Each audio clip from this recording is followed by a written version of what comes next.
All this pain, I can never get away. Dealing with the bullshit every other day. Close my eyes and I can feel the hate. Close my eyes and I can feel your pain. Searching for the good things in life. Recently I can't find that stride. Broken hearted with a bloody knife. How you end up most of nights. Paper hearts cause of broken thoughts. Life is slowly falling apart. Try to fix it but where to start.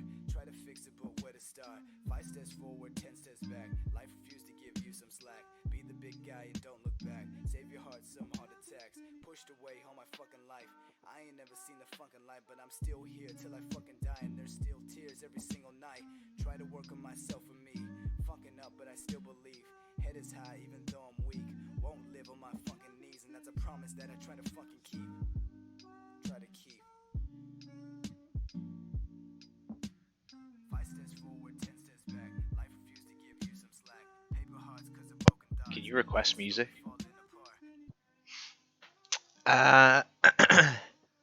Yeah, just like I don't mind. Just be aware that the playback version is they will just mute the music from a copyright perspective. So I get that warning as soon as the stream finishes that the music used wasn't copyrighted, unless I play something like this. So, hi Paul. Yeah, welcome. Good to have you here. Yeah. Plus, what's wrong with this music, man? Like, it's just elevator background music while we're all on this ride. Hey, 1 month winner for guessing my exact location this morning. You mean porn music? Close enough, right? I mean, shit. There's nobody, right? There's nobody in 2019 that's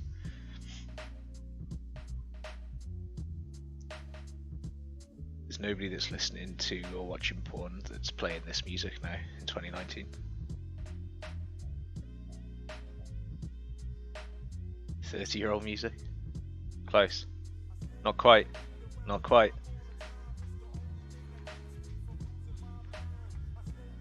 Are we looking at 1 second charts today? Maybe. I'm not gonna be really scalping it that hard, right? Like, how do you feel about turning 30 soon? Shit, this is like a real inquest.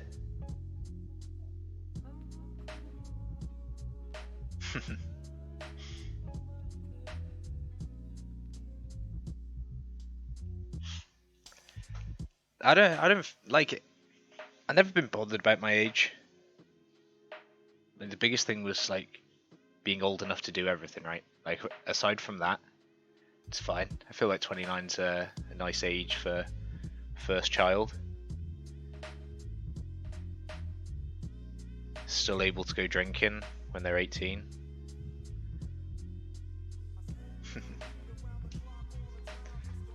Quarter life crisis.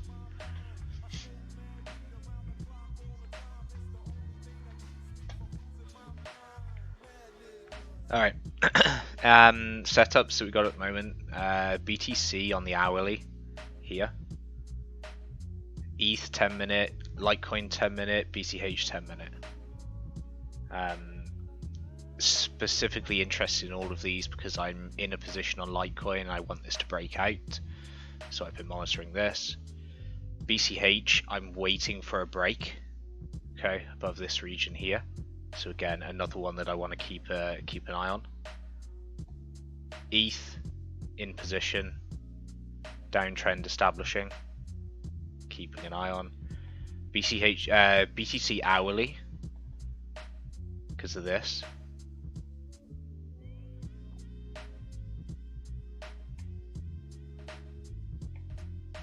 Right, so I've been monitoring this divergence.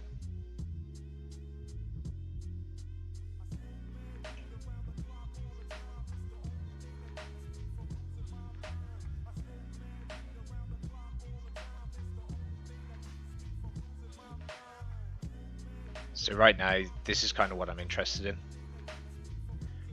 Does BTC have one more leg left in it up to 10.7? Will this divergence continue? And then can I short that?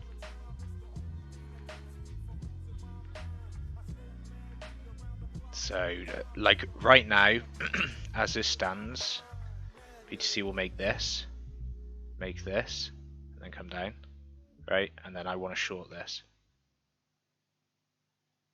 That's the plan right now. Short this move up if this diverges again here. And I'll take a move back down. Ideally 10-1.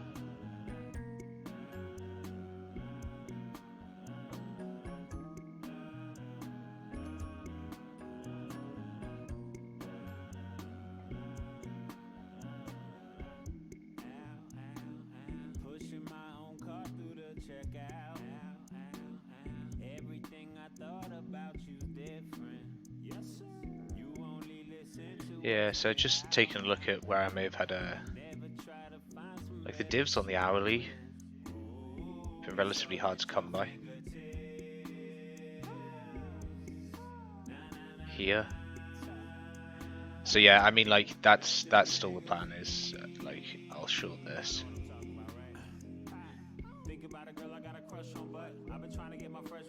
The other time that I would short this is I will probably short this on 2 red bars on the AO. I'd be comfortable shorting that to confirm this is the third step in this divergence. So right now that's kind of what I'm looking at. And even though it's the hourly, right, like 10 minute is all over the place with little momentum on the bearish side.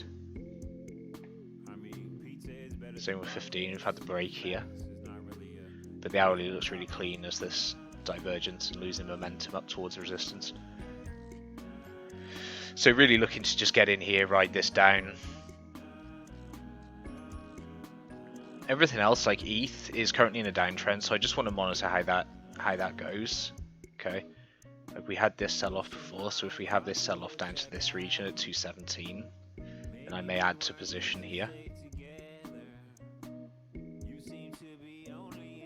Right, this sort of region would seem like a good buy zone for me if this holds, and that also depends on what this looks like. I suspect that 5 o'clock will be more interesting in terms of time. Yeah, I suspect 5 o'clock may lead us more in this direction. BCH in position already, like 329.50 maybe. And again, just chopping around, so this is, I can't even scalp this right now. But the candlestick chart looks a lot more attractive than this. Yeah, also was under the impression from Discord you were looking to long. Yeah, I am looking to long. But like I'm not looking to long here. So like I'll play what I see for the short term. Okay, this is still a scalp. So the ideal is 10-7, 10-2, and then I'll long 10-2 because that's still the region that I want, right? So I want this zone here.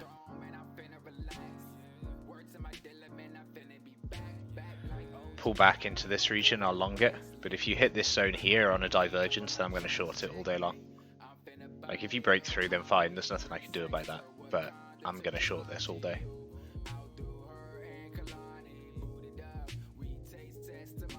Still expecting ETH to test 217, ideally.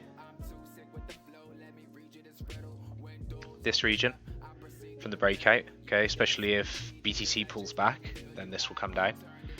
Right, so the area of interest is either this zone below that this continues to hold as a support resistance flip. So it's either 215, 213, or it's 216, 217. They're kind of the two regions. It all depends on what BTC does.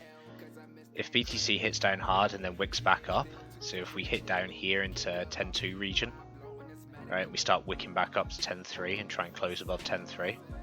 Because 10.3 is also an important area. Okay. 10.3 is also an important zone. Okay. So we may see a move straight down to this region and then a close back above 10.3. And we may see then that same move on ETH.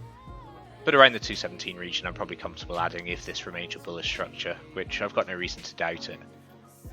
Okay. 200 EMA, well above that now. Come down to this region at 10.2, we can test the 200 EMA. And then this continues to move towards a cross. And then this starts to look more and more like this Adam and Eve meme.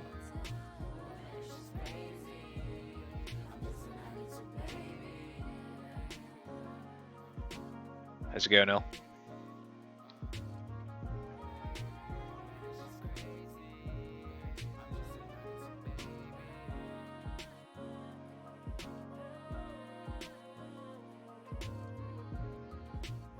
ADHD can't distinguish. Yeah. You rejected the opportunity to feed into song choice. I opened that door for you and you slammed it right back in my face. Yeah, so I mean, like that's what the market looks like to me right now. BCH actually, let's look at on candle, because that's an interesting setup right now. Okay, here. Like ideally, I don't want this stop to get taken, but at the same time, I can also see it coming down to this region, so I'm a little bit cautious about this stop in place here, 314.96. I think there's every chance that we move down into this region as per here, right? 311, 312, and then move. But this region is just looking more and more attractive. 1 touch, 2 touch, 3 touch. Like this is going to pop. And when this pops, I kind of like the move up to this zone. Right, I've taken this down to the wick in this supply area. I don't want to get too tricky with it. I don't want to be trying to squeeze out profit up here and then close out down here if we reject this region. So I'd rather just take a stop here and take that as like a 3.28 trade. Right. My other option here is 364, 363. But I'd really like to see 370 at least tapped. So yeah, I'm just cautious about BCH coming down too far. I've used the 50 here to give me some grace and hope for a bounce, because I also have this support level just here, 321, which is held. So resistance, resistance, resistance, support here on the flip back. So there's a couple of options for it. It just depends what takes over. Litecoin as well. I got no problems with Litecoin grinding around in this region, even down to like 94, 92.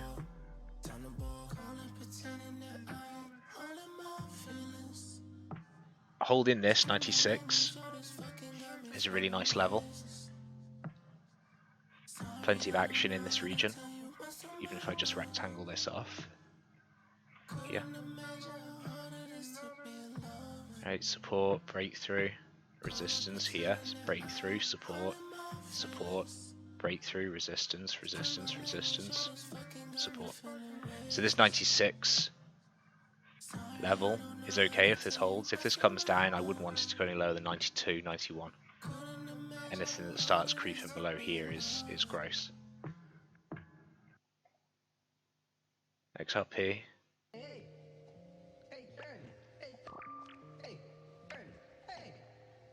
Same concept as Litecoin, right? We're failing to make a high. We're bouncing weaker on this support all the time. Like this is, I said this before, this is like BTC at 6k. Okay, just sped up on the 4 hour. Bounce from this major 30 cents level support, bounce, weaker bounce, weaker bounce. Like if this gets back down here, I think this support probably closes. How come you don't stagger take profits at different resistance levels? It depends what you're talking about. Depends what you're talking about, Brandon. It depends on like the strength of the move. So if the move I'm anticipating is like a scalp pop-up play from tapping at resistance 3 times and I expect a bit of a blow off there, then I tend not to have a take profit level until I've seen the reaction.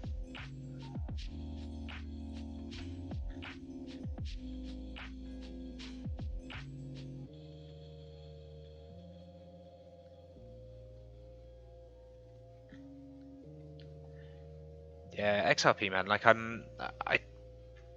been such a doomsayer about XRP. It didn't even recover after BTC recovered.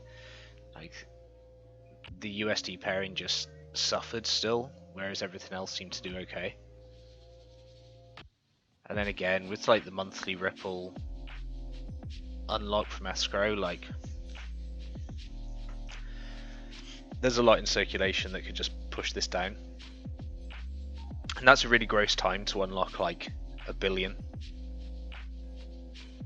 Like this, I really wouldn't want to see $1 billion being unlocked when it's here.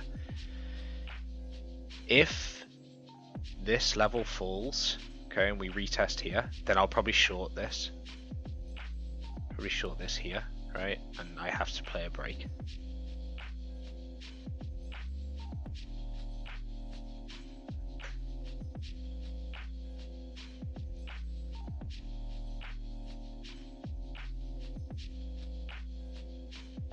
If BCH comes down to your stop, that'd be consistent.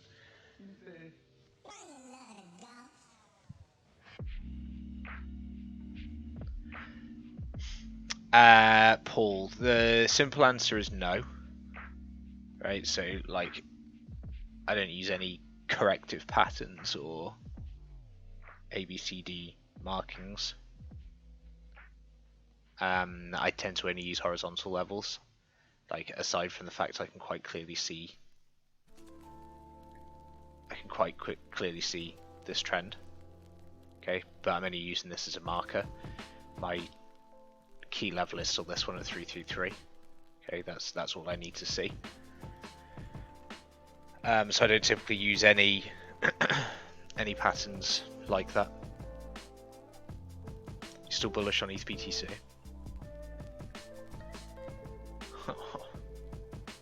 My fucking greatest disappointment. This. Right, so this was the idea here was that this was the bullish spring. Okay, this is the low. Alright, we can take this down to here. So the idea is this is the bullish spring. It couldn't cross back this level for this to be the bullish spring.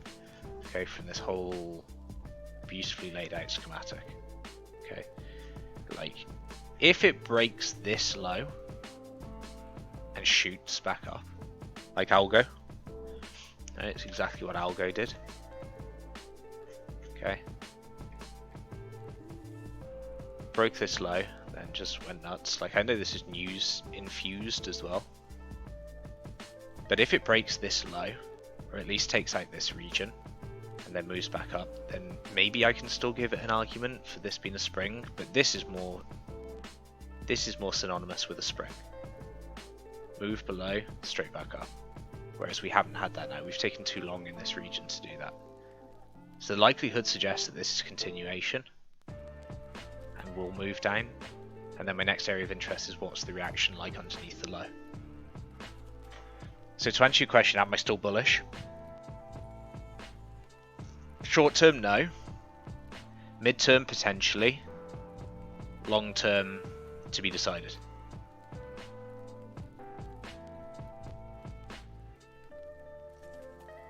just the interaction now with this region. That's what I care about. And then obviously we'll see how the ETH-USD pairing survives through that. Still in a position. Yeah, I've still got ETH BTC.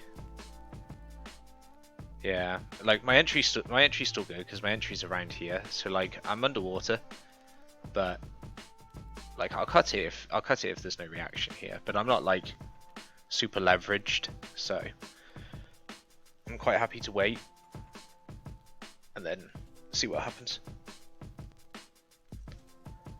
I don't want to rush out the trade and miss the move on like algo yesterday, right? Because I was long algo here. I was long here, and my stop was below the lows, and I got stopped out, and then this like 70% move happened.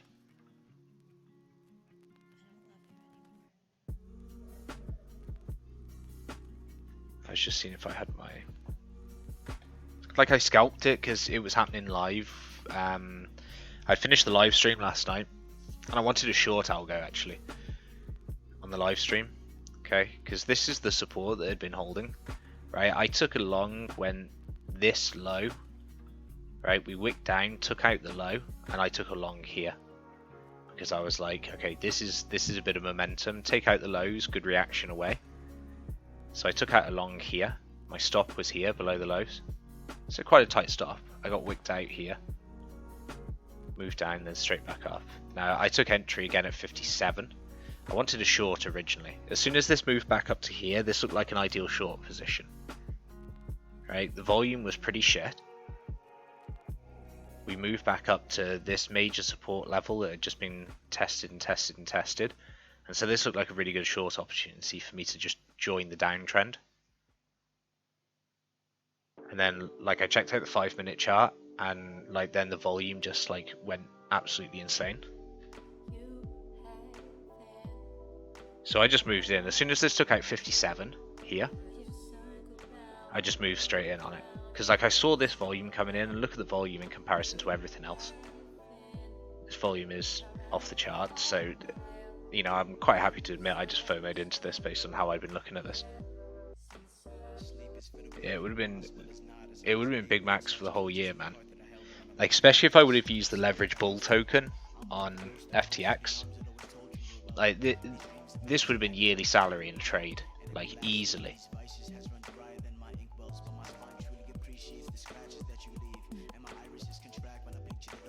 But I got in and out, made the money last night, and that's it.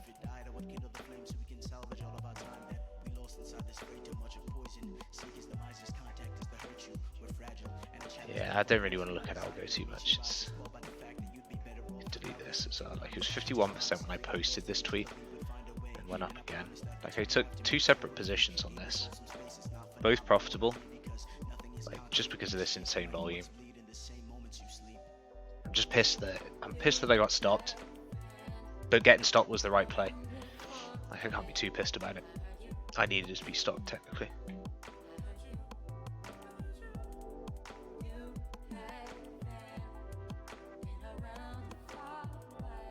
Again, still holding fine. There's no real panics about this position. And Renko's all pretty quiet. The only thing that's looking like downtrending is Litecoin. Right, but I don't really want to enter short on Litecoin because I don't have a sensible target in mind. The only region that I could probably look to attack is 92, and that's the region that I said I don't want it to fall below. But given this consolidation around this 96 level, I don't really want to get involved in a short here.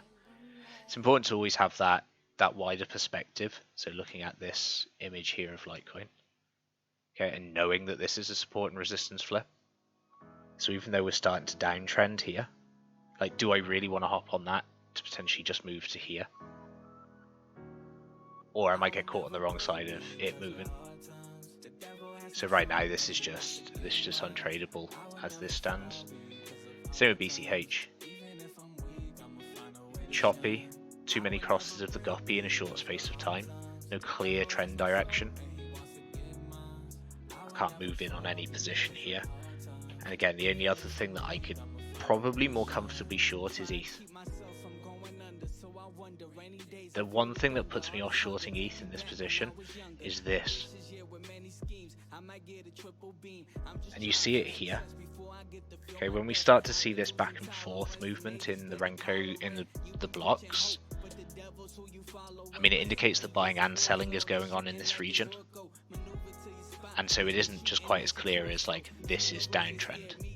Like, I don't want to see as many blocks print of the positive color if I'm trying to short. I don't want to see too many buying bricks appearing. I want to see like one sell off, one sell off, one sell off. This is again indicating too much choppiness. So the only thing that I think is really an attractive short is Bitcoin. And that is purely on the basis of this makes a third peak of the divergence here. YOLO'd into BCH trade. As long as you full leveraged on that FTX ref link you've used, then go for it, man.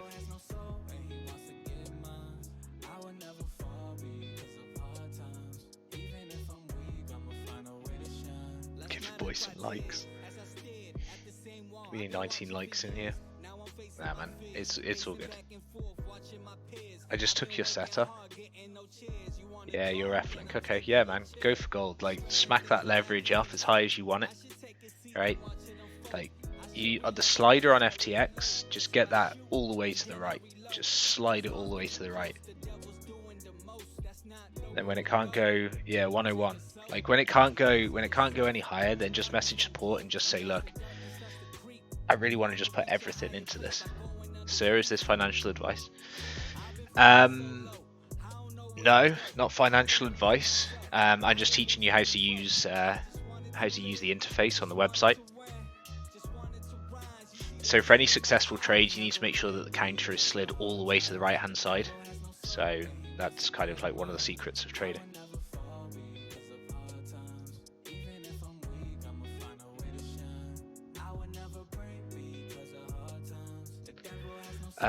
Bluebone, you think that BTC has another leg up to 10,700, or would you say right now is good R&R short? I don't think right now is a good R&R short. I think that, like, what I'm saying is, I'm either looking for another leg up to here, this momentum to rise up to here and then come down, okay, in which case I'd short here, or we print 2 red bars on the AO, and this confirms the divergence regardless of another leg up, because there's still a leg up here. Okay, there's still a slight difference in price here. So I'd take that short. So the only time I'm entering a position here is if we start to see a sell-off and I get 2 red bars print on the AO. That's the only time I'm looking to enter anywhere around this number. Otherwise, I want to see another leg. Ask me how to cold-blooded chiller. Yeah.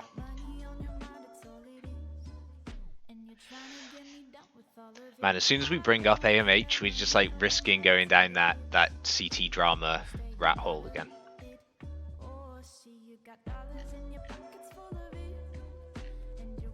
We can take a screenshot of this actually, because this may be good for reference later. Litecoin to the moon, new BTC.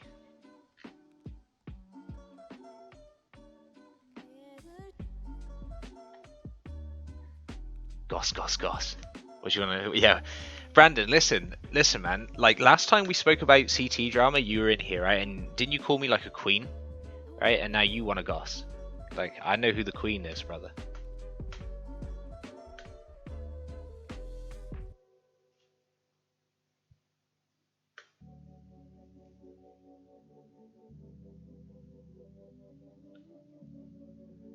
Y'all some bitches. Yeah, you see? I'm not responding, man. Call everybody, man. I mean, the charts are so slow, right? I said let's do education, like bring some charts, bring some questions. Like, nah, man, let's just bring in CT. Let's kick off some real shit right now.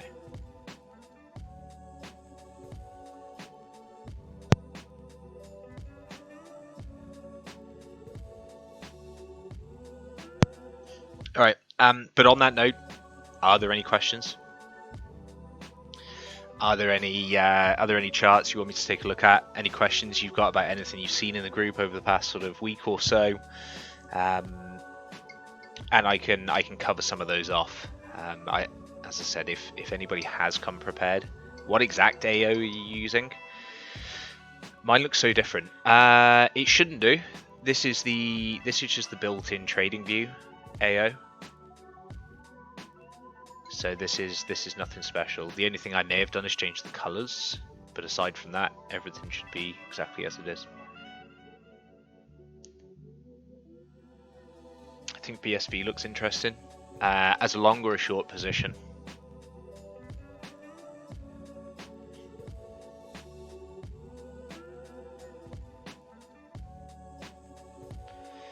Would you like to evaluate my chart? Tell me what's good and what's bad. Like, I feel as though by you having to send me that, like, you're setting me up. So I'm gonna say fuck your chart. If you're being sincere, then fine.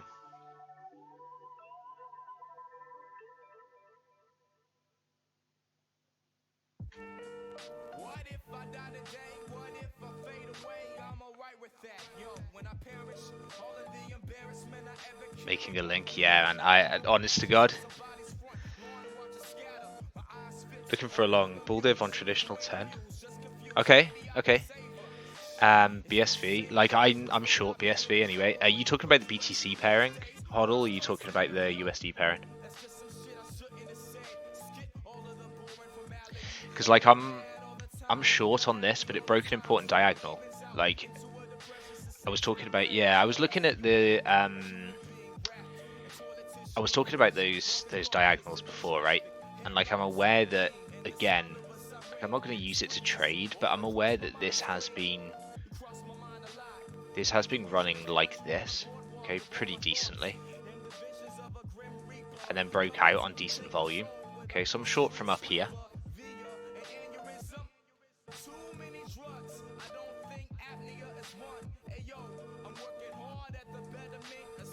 So I don't particularly mind a long position. 163 is an important region for BSV, but it has been rejected from this zone at 156 already. Quite a strong wick. But if it holds the 50 here, then maybe there's a chance of... Yeah, that diagonal was kind of important. It kept that downtrend in motion, so the fact that's broken at least indicates that we may have some sideways movement, or we may have some ranging around here. So I think that break is more of a signal for me to just be aware of this short and potentially look at taking some profit.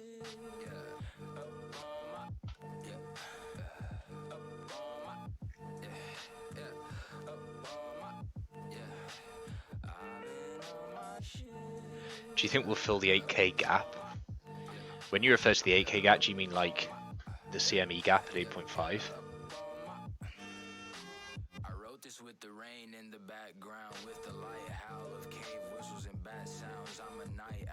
Because I think there's... I mean, it depends on this.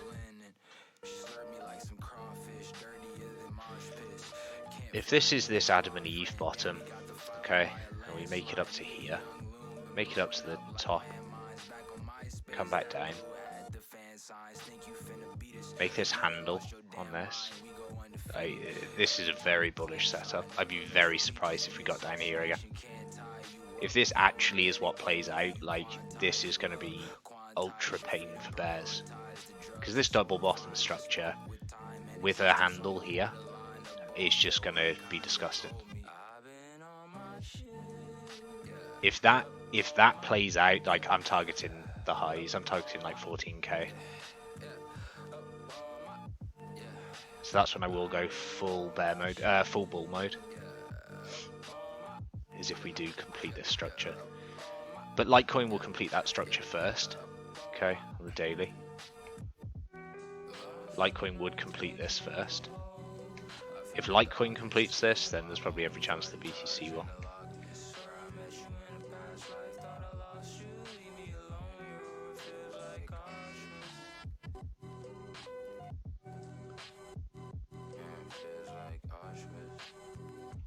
Feels like Auschwitz.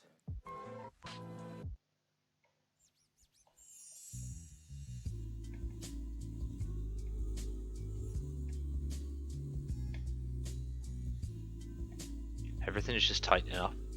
So again, we're probably having like a chilled half an hour and then see. How do you like scalping on the 1 second? Yeah, it's fine.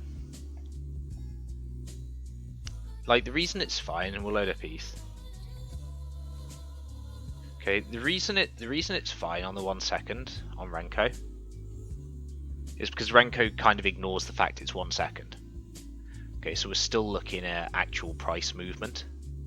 Okay, so with ETH, it's only if there's a 25 cent price move in a 1 second time period. Okay, so like we're not having continuous prints. We're not having like a rolling chart like we do on the 1 second candlestick charts.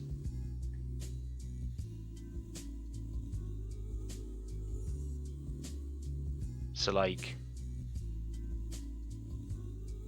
this is all fine. Like, you can be in a long position here, break the guppy, 212, ride this up to the close, 217.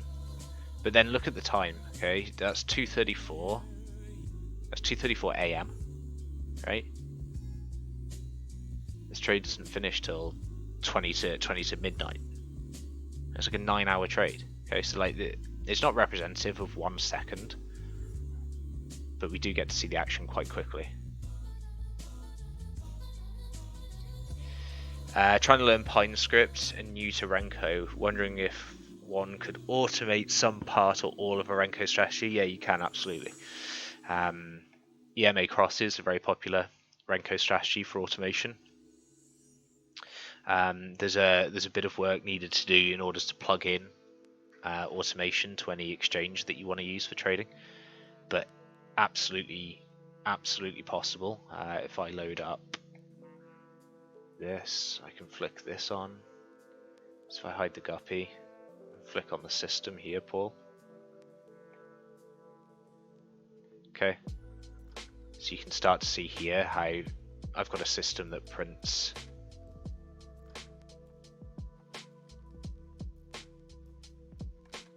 signals for me. Okay, long, short, long, short. Right, choppy region, get messed up. Trends, get nice profit. Yep, still in full development with the bot. The bot is using a Renko strategy that underpins the bot. The bot is currently long from 9,700, so it's severely out trading me. Okay, so it's long here. So yeah, bot 1, CBS nil.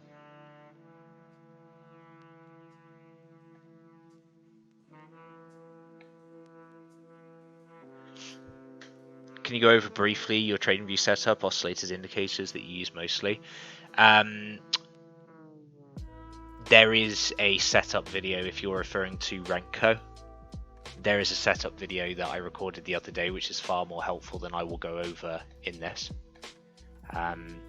The only thing that I'll tell you prior to watching that video is this is a guppy, right? You can use the super guppy. This is the awesome oscillator that's built into TradingView. The Renko bricks are set to traditional 10. And that's it. The other thing that I use is the GMMA. Okay, so the GMMA. And it's this one here. GMMA oscillator by Just Uncle. And that's the only other thing that I use. Can you get access to the guppy? The same guppy, it's a private one. This one's private because this one's got 21 different moving averages built into it. But just use the super guppy by Just Uncle. Right, super guppy R1. It does exactly the same job. Like, this is just using EHMAs because I wanted to just try out some different things. Okay, so I've got all these in here. I wanted to just test some of these moving averages. But the super guppy just uses EMAs, and there's absolutely nothing wrong with an EMA guppy. In fact, the EMA guppy still outperforms the majority of guppies in that list on Renko. Like, it's still giving better signals. So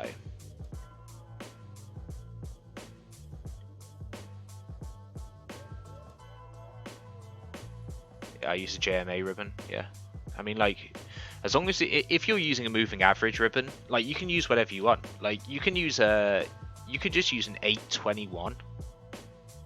Like, that's also really nice. Is this fucking 1 second still? Yeah. Let me just swap these. So yeah, you can use. I should have EMAs loaded here. No, I don't. I got one. So let's take another. Right. I just want a single EMA. Yeah.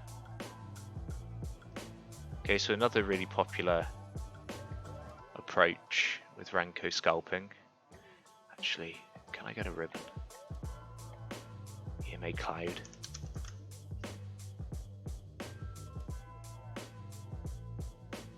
Yeah, okay, that will do. Yeah, so sure, 821, leading period 50, fine. Don't show me alerts. Right. You can just also use things like an 8 and 21 cloud. That does a really good job as well.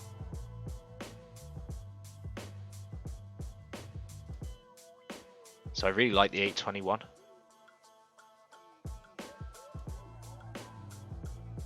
Turn off leading period. Okay. Tighten this up. Like, even something as simple as this just gives you such nice entries. Okay, you short this cross.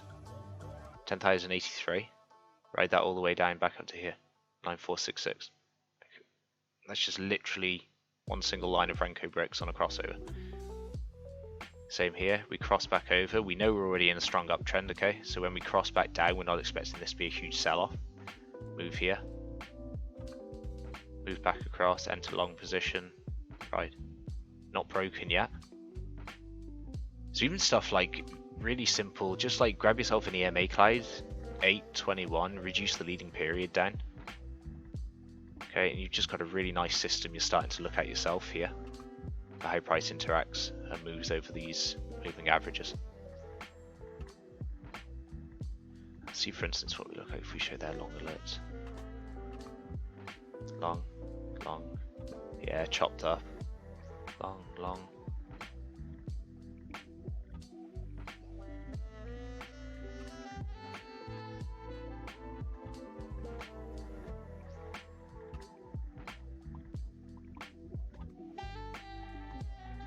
My issue with EMA crossing and similar indicators is that oftentimes they push you into a trade and make you immediately exit.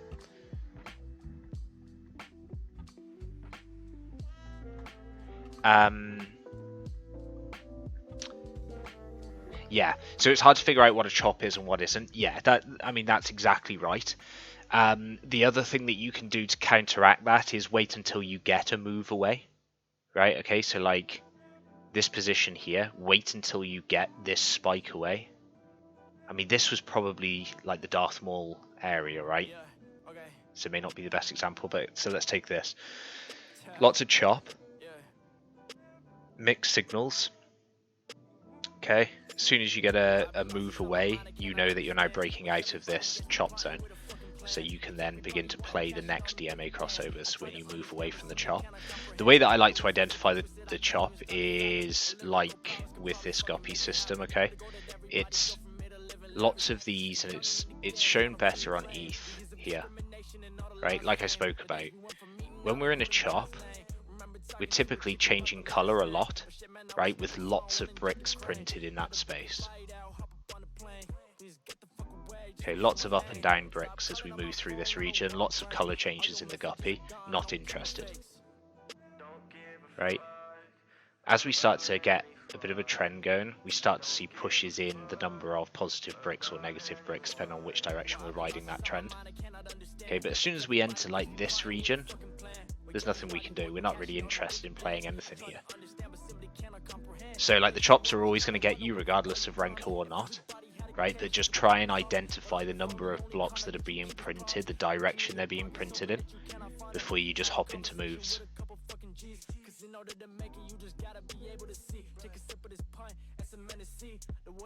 Or combine with momentum oscillator. So when we were chatting about this, okay, like look for the extremes, because that's another option.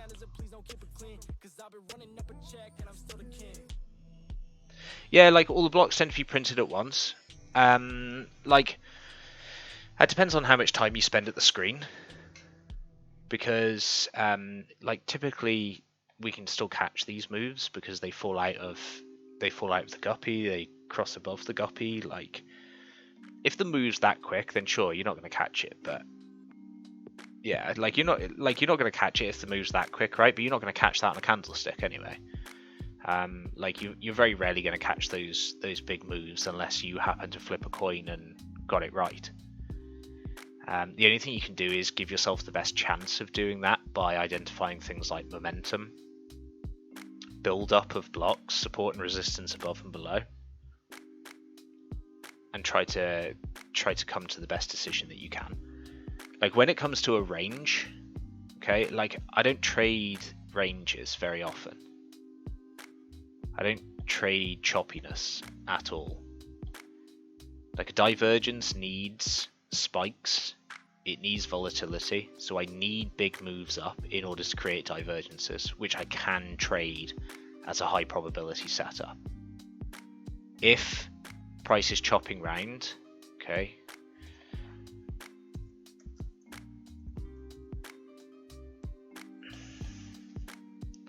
if price is chopping round like it was in this region on ETH, for example, okay, like look how shit the awesome oscillator is.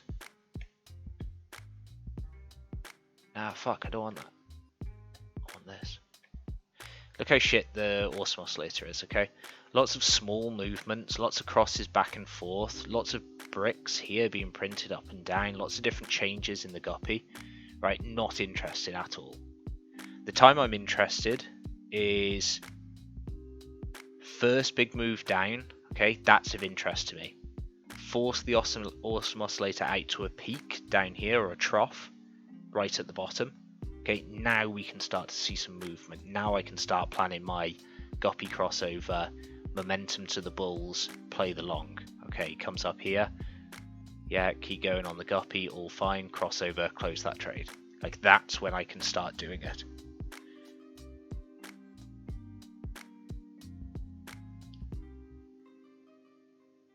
Yeah, I think like you can trade chop zones if you're using a candlestick chart a lot more effectively than you can if you're using like my setup, right? Like I need these big pieces of momentum. Okay, because that sets up all the conditions for my trades. So like here, not interested, right? But here, when this creates this trough, I am interested. Because now I know that we've seen a push for momentum in one direction and I can capitalize on the opposite of that. Okay, like this region here, okay, I could have shorted ETH. Okay, peak, break over bearish, red guppy. So like, that's what I'm interested in, not this region where we have all this nonsense back and forth. If you're trading traditional, then, and I mean like traditional candlesticks, then yeah, because you can identify a horizontal range, right? And you can play the boundaries of that. But when I'm looking at Renko will do a certain job in eliminating the chop. But what it will do is, instead of your chop looking like this, okay, back and forth, Renko will instead make it look like this. Right, so it's still choppy, but Renko just consolidates that chop down so you're not seeing as much of it.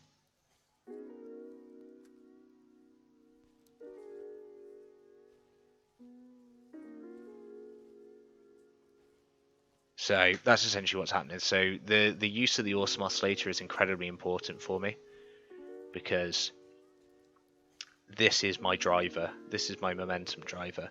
It's also my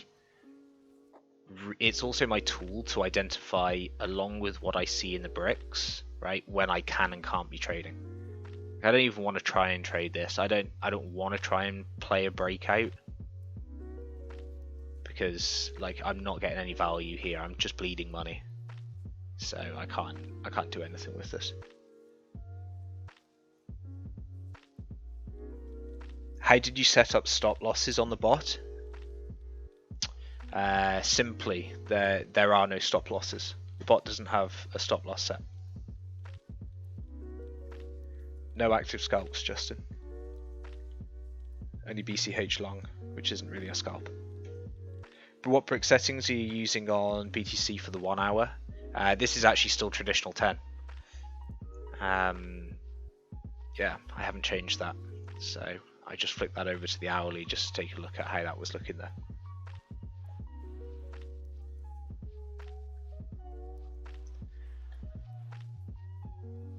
Preferred time frame from what I'm seeing is 10 minutes. You're afraid of being too late into trades if you're waiting for confirmation of blocks printed in your direction? No, because I'm always looking for an opportunity here, right? So like if we take the BTC example here, okay, like what I need is confirmation here.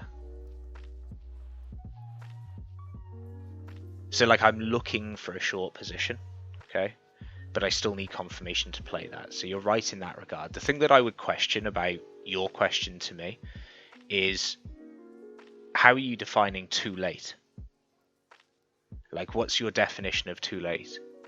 Because, like, I don't care if my entry's 10.492 if that takes me down to 10.2, right? So, like, I guess understanding your thought around being too late.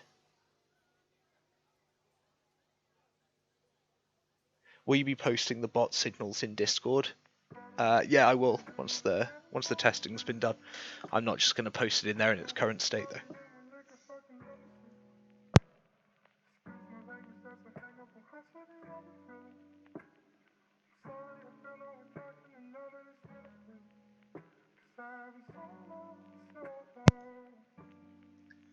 On higher time frames,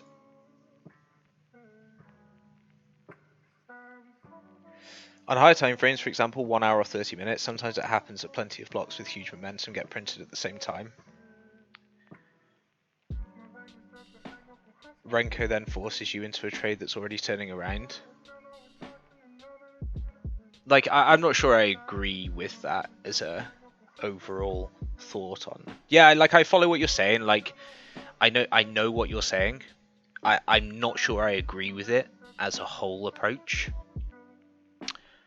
I also think it comes down to like expectation, because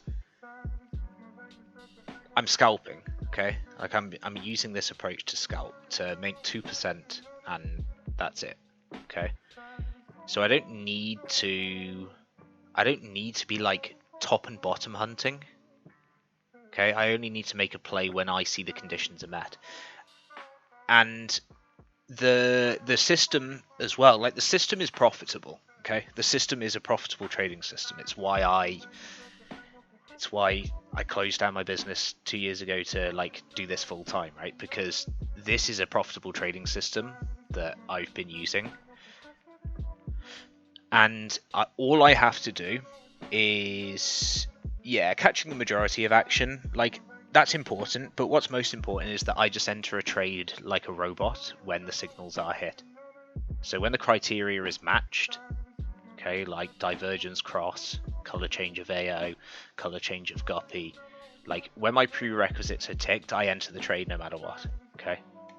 And we'll see in this position actually, like Nuggle, this will be like a really cool play out if this happens live, okay? Like if we see what happens here and we see how late or early or not applicable this situation is to that point.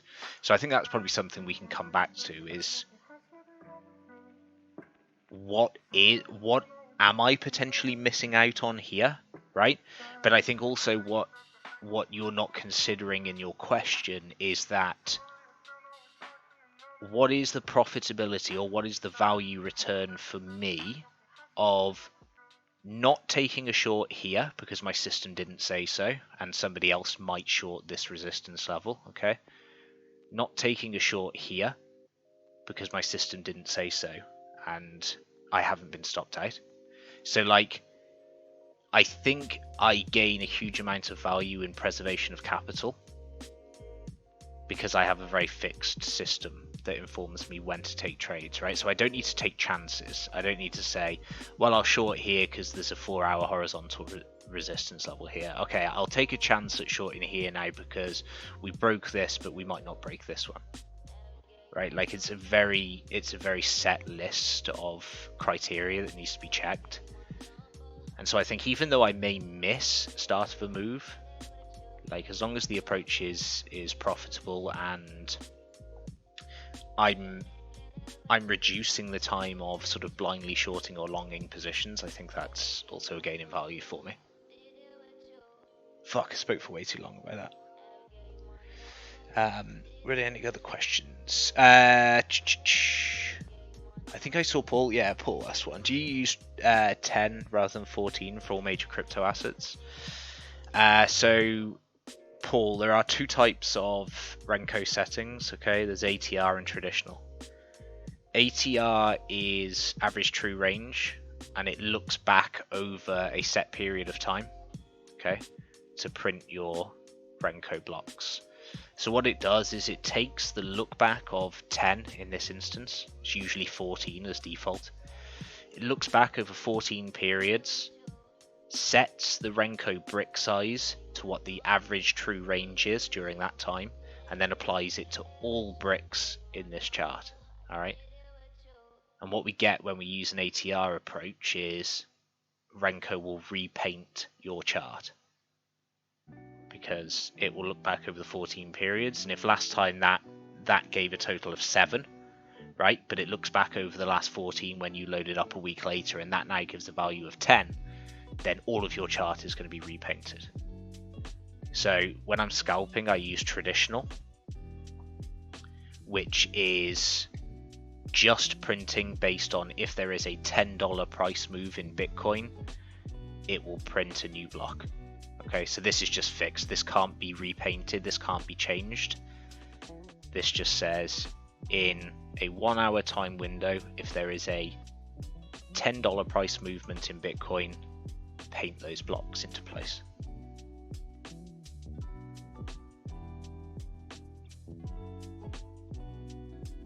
Yeah, man, all good on the answers, and like, thank you for like bringing up that discussion point as well, because like anything that we talk about for things like that, you know, is good.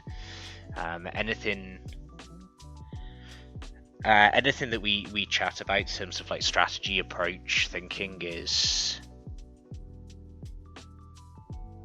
you know, is beneficial.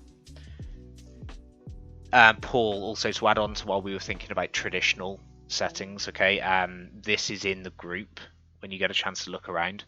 I tend to use 0.1% of asset value when I'm setting that figure. Okay, so for Bitcoin right now it's like 10. Okay, for Ethereum I'm setting it at 25, so it's 0.25 is my setting for Ethereum. But you have to play around with it, because for instance on Litecoin, I can't remember what I've set Litecoin to. I should check that. Litecoin set to 0.1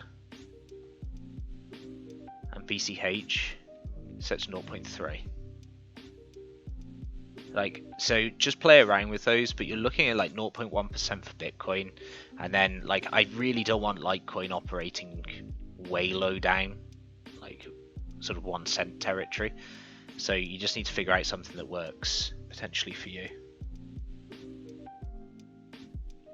Someone in the chat recommended using 30 for bricks on the hourly. Yeah, like so I spoke to somebody this morning about this. Like, the further you go up the time frames, ideally the higher the value you want in traditional. Okay. The reason for that is if I take this BTC chart, okay, and I turn it into the daily, like this doesn't tell me anything. Okay, like this is just all over the place. So like this is just saying for every $10, like print this in a day. But like this is just already in like stupid territory. So like if we change this up to like 77, I'm just sticking any random number, okay? And we start to see more shape to this because we've got a higher criteria for when these blocks print that's more in line with a daily movement. So keep that in mind. If I'm looking at a 10-minute chart and I want to get a good idea of how price has been moving on that 10-minute chart, okay, I think that $10 gives me a good range of how price has been responding in 10-minute blocks. But when I'm looking at a daily, especially for Bitcoin, right, like I don't really care about $10 price movements on the daily chart. I care about bigger price movements. So if the higher the time frame, the higher your traditional figure needs to be. But you also need to have a play around with that to see what suits you. And just think about it. Just remember that traditional settings equals dollar amount. So when we're entering 10 in here, okay, we're entering $10 as the amount we want represented by each Renko brick. So if you're on a daily chart, maybe you want to see every $100 represented by a Renko brick. Paul, thanks for the explanation of ATR. Look back, no problem. That probably has implications for automation then too. Absolutely spot on. So automating with ATR is a complete pain in the dick because you can't control the repainting aspect of it. So not only is it difficult from automation perspective, it's incredibly hard to backtest and to backtest with any degree of accuracy.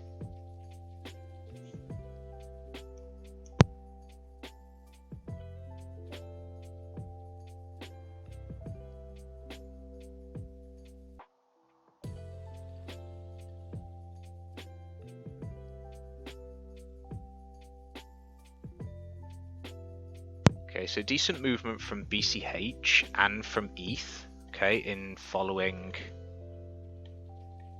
this BTC move here. Right, so we're going to see ETH challenge the top of the guppy. We've already seen momentum now flipping back bullishly, not much on the bearish side at all. And we're seeing the same with BCH, okay, challenging the high here, challenging this resistance zone, okay. And the guppy back again out this choppy region, starting to go positive.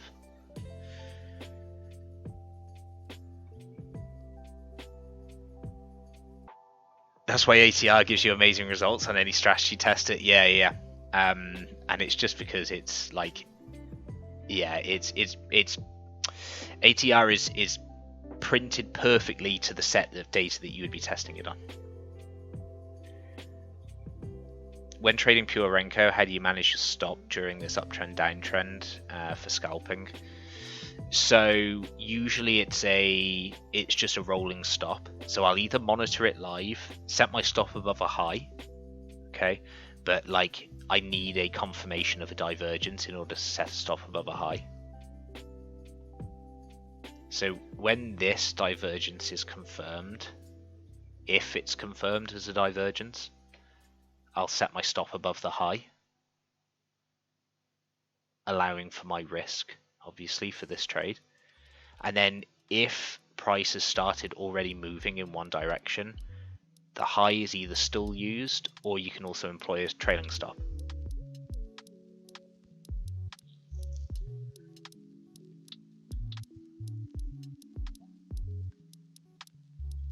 And Hoddle, are you referring to like a stop loss, or are you referring to like where would I look at taking profit, as in like where would I stop on an uptrend or a downtrend?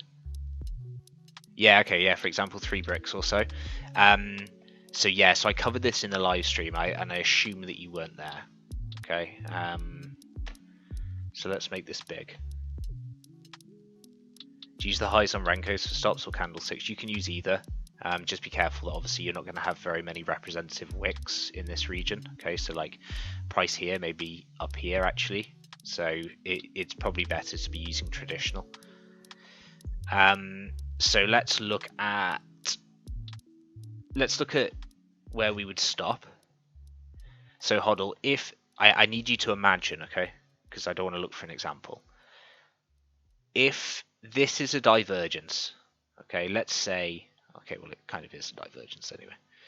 So let's say this is the divergence, okay?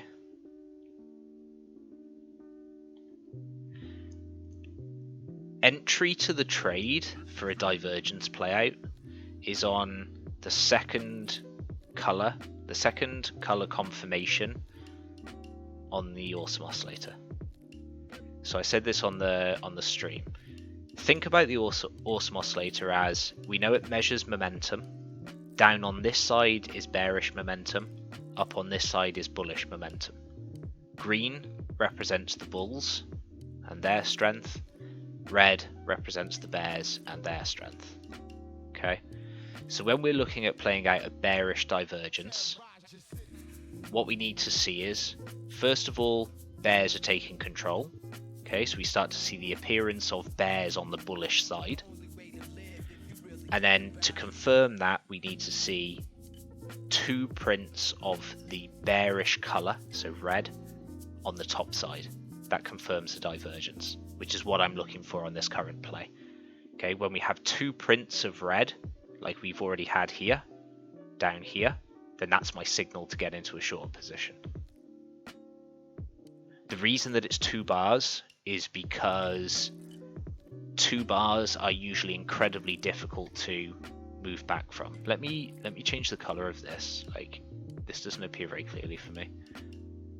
Like, that's maybe better. Any brighter than that?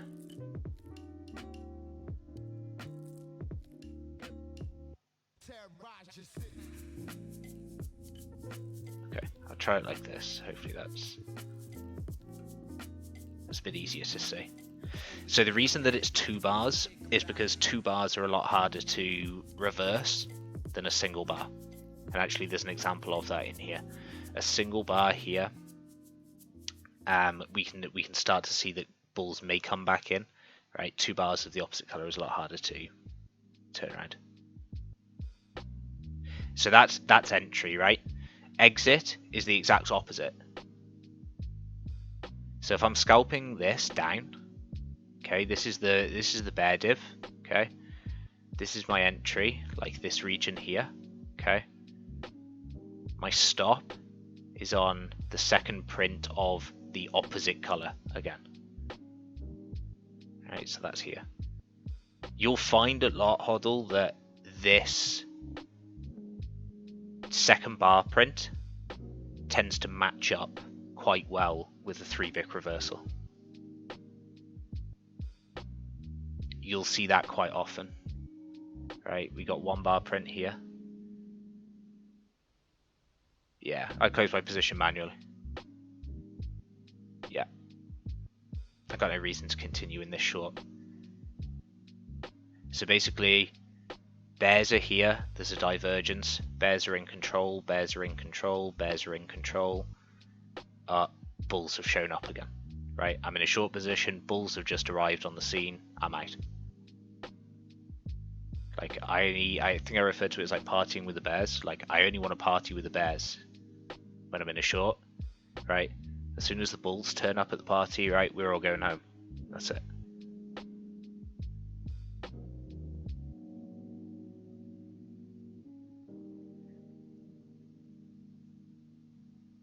Brandon, so I'm talking about divergences, okay?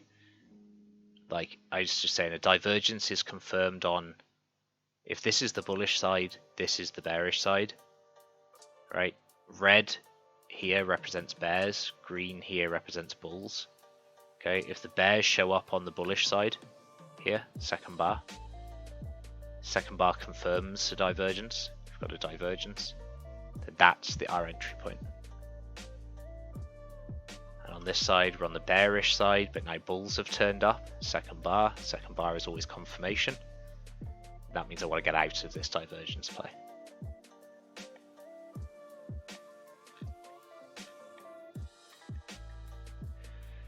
So like up here right now, okay, like if we confirm a divergence here,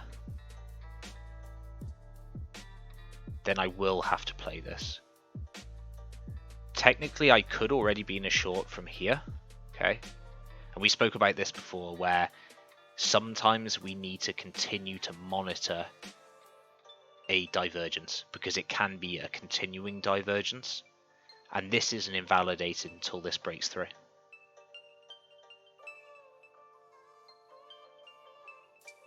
Yeah, so like green to red crossover doesn't really matter. That just shows that like the momentum is declining. Like you don't have to wait. Like if I was watching this live, yeah, draggy divergences can be really difficult because it forces you to stay into a position that you know is growing more and more uncomfortable. Right? So, Brandon, like, the awesome oscillator doesn't just mean that, like, this is now bearish, okay? This just means that, like, the bulls are chilling out. So here's the full momentum for the bulls. They've got to relax, relax, relax. Bulls come back in to buy up more, okay? Relax, relax, relax. So what I mean when I talk about 2-bar is 2-bar is a pretty good identification point that the majority of the move is completed, right? So if we're looking at a bullish move and then a 2-bar picks up, right? It's a pretty good idea that the majority of this move is finished. So the first divergence happens here. The first divergence is here. Lower high, higher high. Okay, that's our first divergence. It's right here. Alright, second bar, that confirms the divergence. That confirms that this is going to be a lower peak. Now what Nargil's saying about this can be quite cuntish, right, is because this divergence has actually continued. So we're now making another higher high, right? But we're also looking like we're going to make another lower high here. Okay, so even though we could technically enter a short in this position here because our requirements have been met, right? We have to be careful because if we place our stop here, we get stopped out, but this is probably still the right trade. So like, don't just think about like red appears and that confirms, like this is kind of like a keep your eye on the awesome oscillator and watch the divergence. We know there's a divergence, we know price is continuing to go up. Like this is really overextended now. Yeah.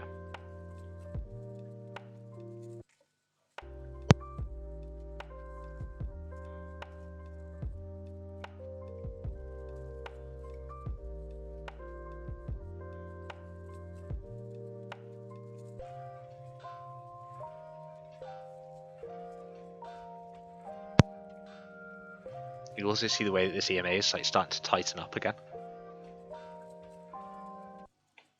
So again, this is pretty extended.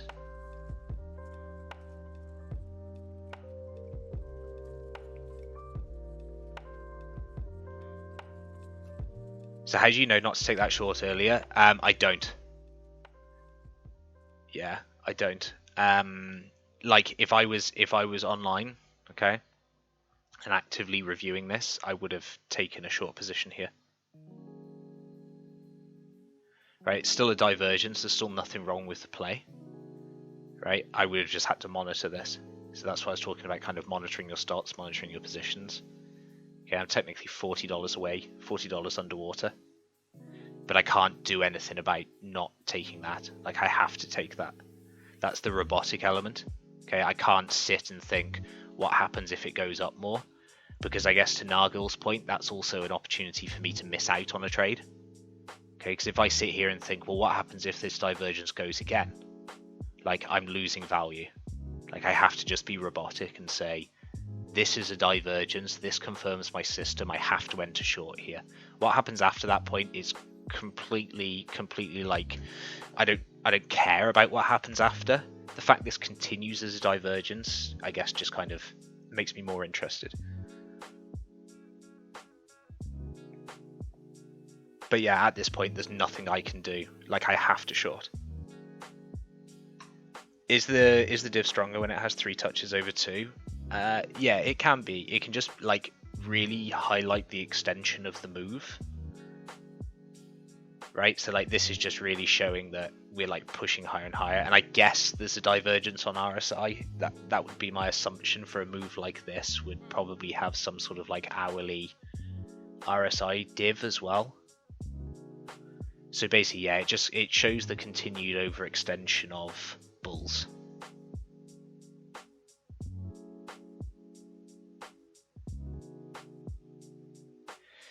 No, Gil, if you're robotically confident about the divergence, would you consider adding to your position? Yes, I would. We had an example, and I'll find the example because that's good to show. We had a bullish example in a range around the 9-7 regions.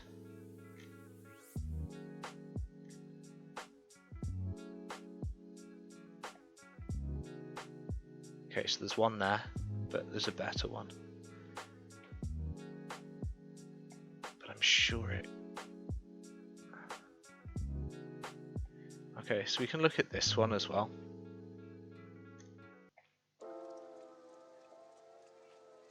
Okay, so we've got this movement here, right? Here. Here. Okay, continuing to build the bullish divergence. Lower lows, higher lows, right, till we finally get a breakthrough. Okay, and this is a really good example of why closing on the second bar is robotically the best thing to do. Okay, here's the divergence over here, right? It actually starts here, so we know this divergence is like getting really big. Okay. And actually this is another really interesting one because we get a 2-bar print here that does pull back, right? These are pretty rare. Like this is a really good example. Right, so we take this divergence here, plays out over 3 lumps, right? And then we get the pop up. Second bar prints, we close the position. There's always a temptation to hold on to scalps, which is why if you are robotic in opening them, you have to be robotic in closing them. It doesn't matter if this continued up to 15k from here, like I have to close when this is at 2 bars. I lose too much value otherwise. Okay, but this is a position where I added to the long as we were going down. Yeah, I keep adding until the AO flips. As long as this divergence holds, okay, as long as momentum continues towards the side that I'm trading, then that's what I would do. So the only time that I would get out is, all right, let's say for example we're trading here, because this is probably a really good example. Okay, we get this move down here, right?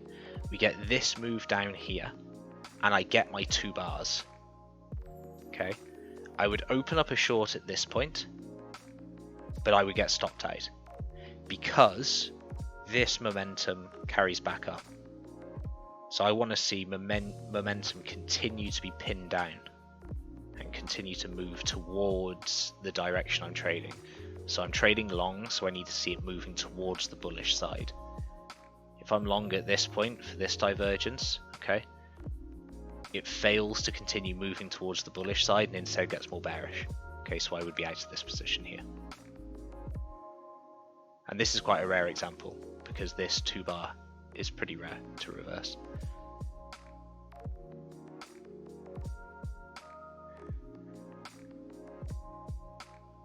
Yeah, and there's always a risk component. Like I can't just start like slamming like 100% position size, 100% position size. I'm now dealing with like double contracts than I would usually trade.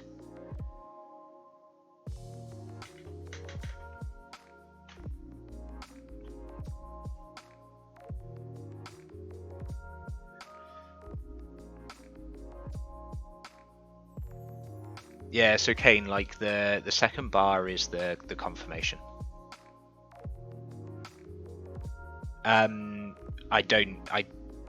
Brandon, I don't like typically just go in and set a stop, right?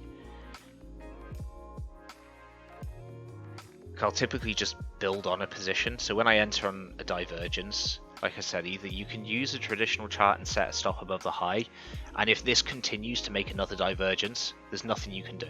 You just got stopped out. That's it. And then you make the decision whether to enter another trade or not. Right, but if it is just a divergence and it plays out, then your stop's fine. Okay, like you can't account for every possibility. So depending on your risk strategy and how comfortable you are, and as long as you're not opening 100x positions all the time, like you can play this divergence. You'd short here, okay? You'd maybe go to your traditional chart, decide, okay, the high's here, so I'll set a stop here. And then this goes and takes out your stop. Like, there's nothing you can do about that. You played the divergence, but you got stopped. Okay? Now what you know is there's been the potential for a continued divergence now. So now your choice is, if this prints another bar here, if this prints the bearish signals we're looking for, do I re-enter? And then that's the decision you make.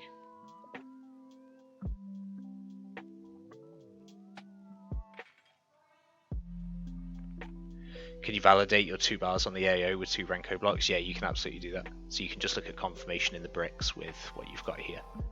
Okay. It isn't a perfect lineup, Paul, but that's certainly one way that you can look at counter doing that. Okay. Because like you see here, right, we get 2 print of the bear side, but we've had no bearish bricks. Okay.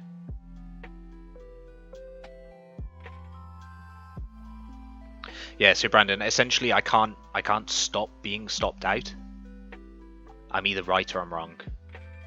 Or I'm wrong for now, but I will be right. Like, that's kind of the best way of looking at it. Kane, so the trend flips, print second bar, and bam, you're confirmed. Yeah, like divergences confirm second bar. So as soon as you get that opposite colour, that confirms.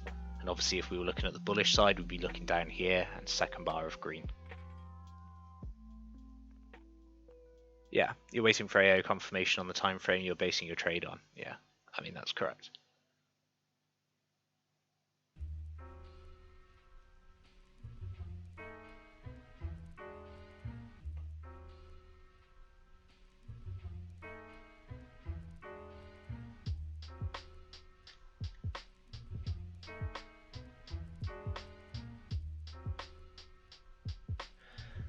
Man, that was a lot of Renko explanation. I was like, let's not discuss any of this.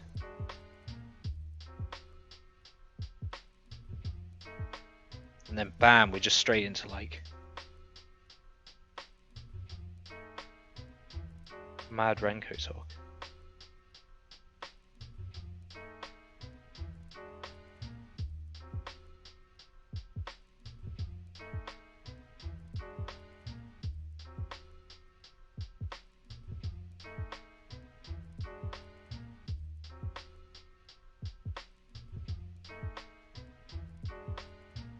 No, all good, all good. Any questions you have on stuff like this is fine. Like, it's a complex topic, right? There's like a lot of the time there's no right and wrong answers. You know, if depending on your risk, you may be comfortable opening a short here and not putting a stop in place yet. Just waiting to see what happens.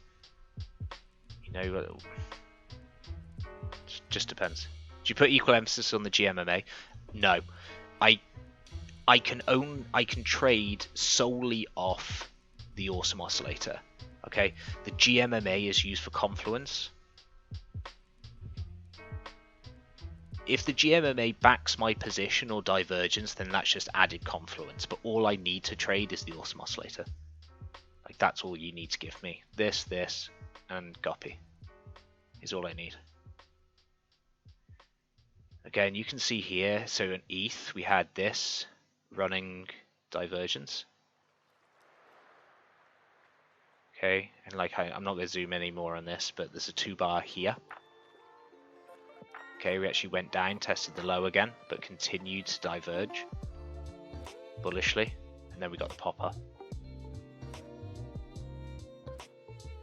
So like we can even see some of that in effect here. And then again, this is a building one. Right, this doesn't happen straight away. Our confirmation is here. Right, our confirmation is actually at 213.58. Right, but we actually retest 212.63 again before making this move. But that's the move you would have captured. Okay. So you either catch it up here and close on your reversal, or like Hoddle's talking about, right, we start to get into more advanced things, which I'm going to cover off on the next stream, where we look at how we turn scalp positions, especially from divergences, into longer running trend trades. Okay, and there's some, again, there's prerequisites for our scalps. there's prerequisites for our turning of those into trades that we can ride with the guppy or with the trend.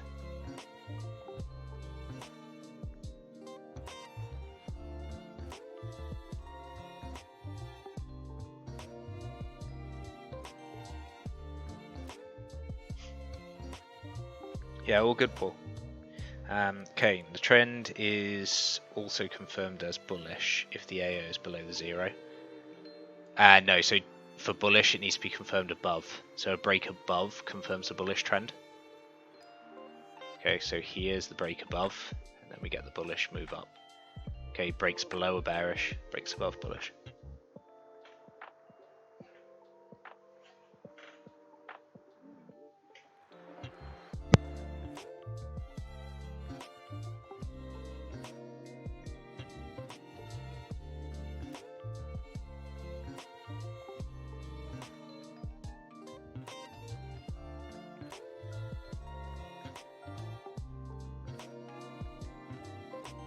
So you said about an RSI div, like, so yeah, okay, I mean, like, RSI is essentially doing exactly the same thing as AO, right? It's like here.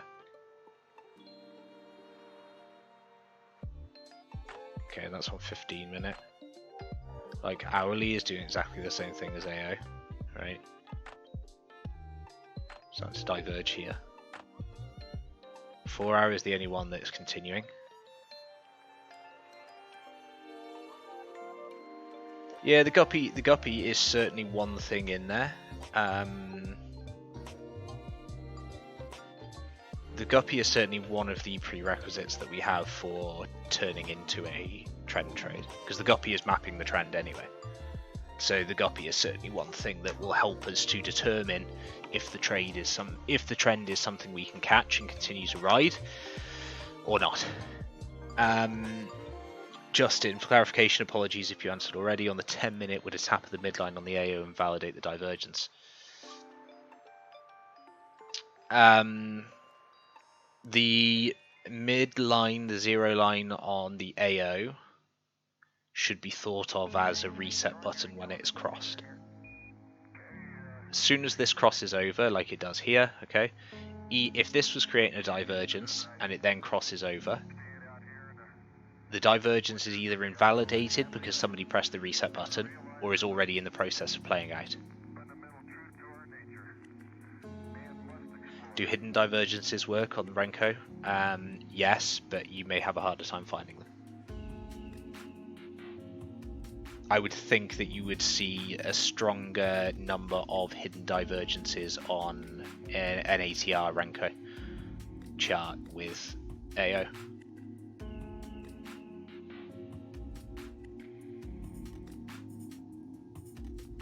Yeah, Paul. And we may cover it off in an afternoon trade.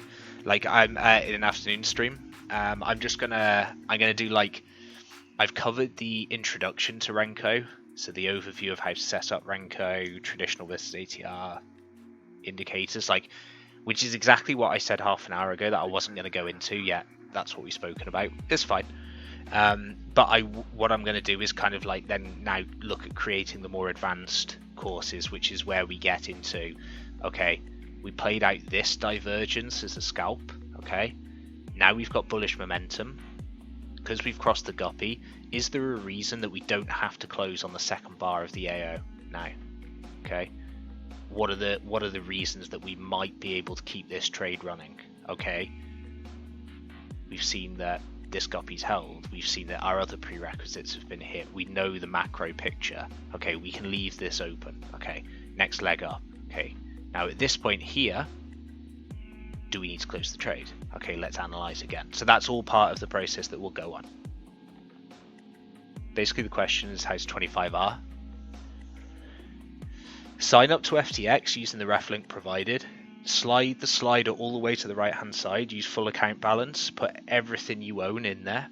Okay, choose any asset you want and just short it, and that's it. Guaranteed 25R every time for CBS and his ref link.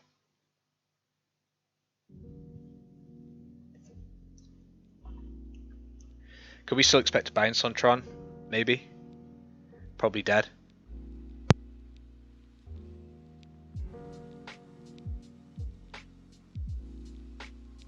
yeah, man, just mail support. Yeah, just mail them, man. But condolences on liquidated. Looks like a good day for CBS Reflex. Thanks for playing at the casino. Hope you enjoyed your time.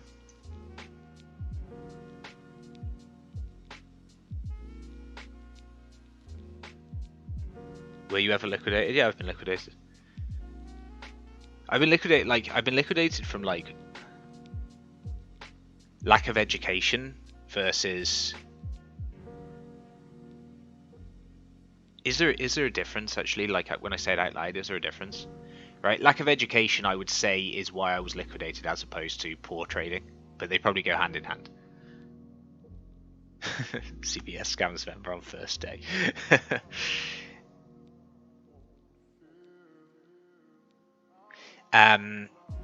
So yeah, I was liquidated because I was using cross and I didn't acknowledge when I first started using mechs. I didn't acknowledge the impact of using cross, and if all of my positions were underwater, right, like my liquidation price sliding on everything. So I ended up getting liquidated from a position where like I thought my liquidation point was and my stop was safe, right? But because everything went underwater, my liquidation price slid above my stops and therefore liquidated before stops hit. So like that's kind of the. So that's why I put it down to education about when I was using mechs for the first time. I was like, okay. Number one, cross is the fucking devil. And then secondly, be very aware of what the fuck goes on with your liquidation price when you start using cross on like every single asset possible. How long ago is that? Like fucking ages, man. Like ages ago. Like ages ago, but still serves as a life lesson. A mech's life lesson. BitMEX stops are safe. Yeah, I mean BitMEX stops are safe. Like as long as your liquidation doesn't go above your stops, right? Like then you're fucked. How does cross work in mechs? Cross uses your full account balance to margin the position. So if you have 1 Bitcoin in your account and you enter a trade cross, it will continue to use. Say that entry costs you 0.5 Bitcoin, right? For your whatever position size you've put in, you've got 1 Bitcoin balance. You use cross. That trade starts at 0.5, right? Cross is saying, please use all of my account in this trade. So if price starts going against you, it will start pulling from that extra Bitcoin that you've got in your account to keep the position alive. Okay.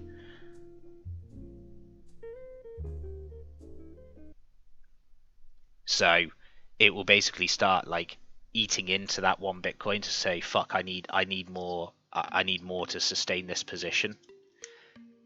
And then if all of your trades are doing that, then that's gone pretty quickly, and then your liquidation price is rising, and then all shit breaks loose, and Arthur laughs his way to the jungle with your money. So I've been using cross for all my trades on mechs, like.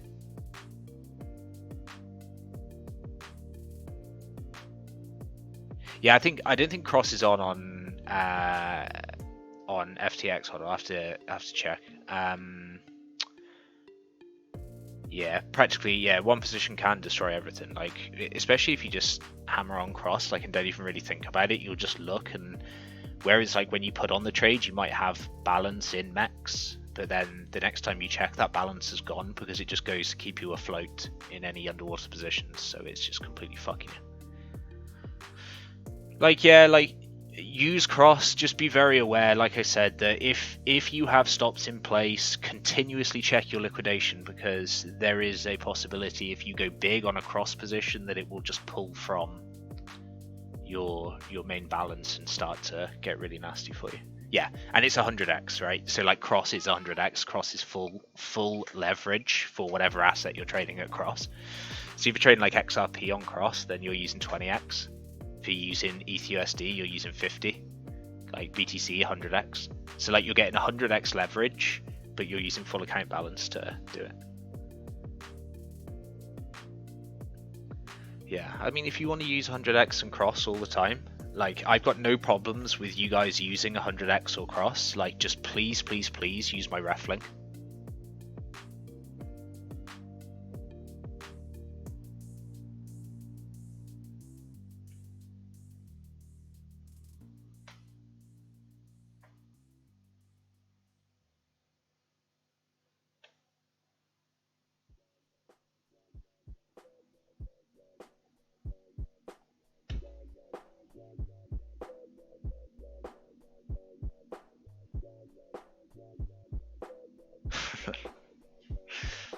Yeah, 100x for financial freedom for CBS, guys. Like, you just missed a little bit in that Excel.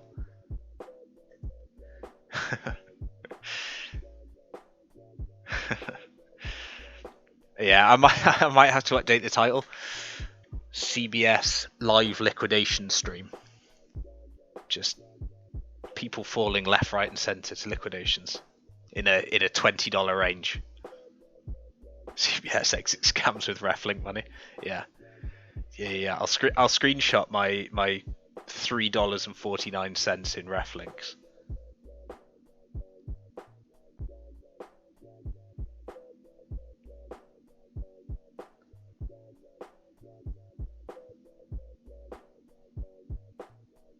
CBS hits its algo trade and gives all members 3 months free. Listen, man, if I hit that algo trade, like, I think if I hit the algo trade, I think the biggest problem that I would just go missing in action for 3 months, right? I'd just be on a yacht for 3 months. So I think that would be the biggest problem for you guys as opposed to 3 months free. You could have 3 months free, because I probably wouldn't be here to manage the group. So, I mean, you guys can just do whatever the fuck you want to.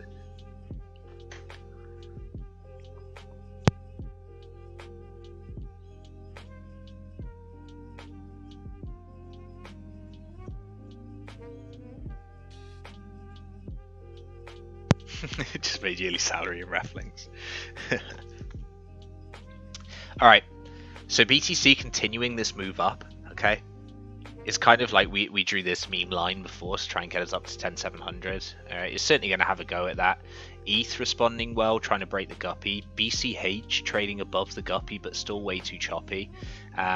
Given the position we're in on a candlestick chart, that may still be a position I might look to add, depending on what happens here. If we start breaking out this consolidation or curve up here, that's another good sign for me.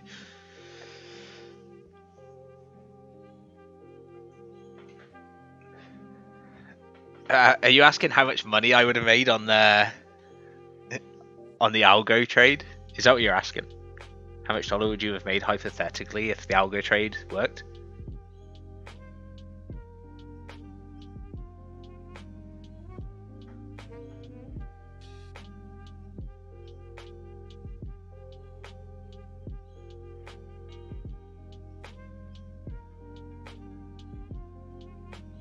And HODL, what I don't get on leverage trading as well, the price is a little bit up.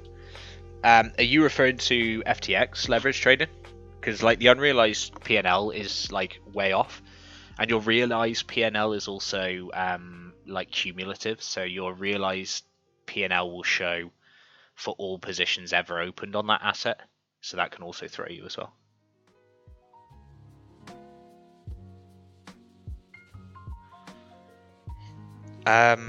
Hypothetically, what would I have made on that trade? So I've got it in the planner.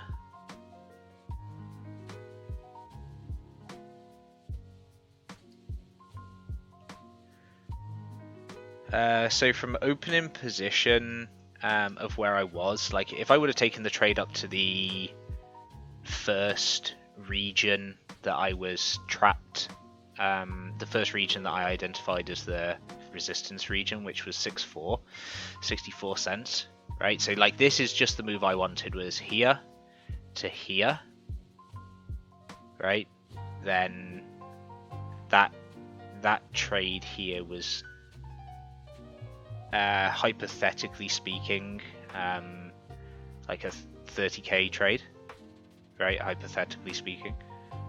So like this move is like probably nearer 200k, like if that's full, if I get full length.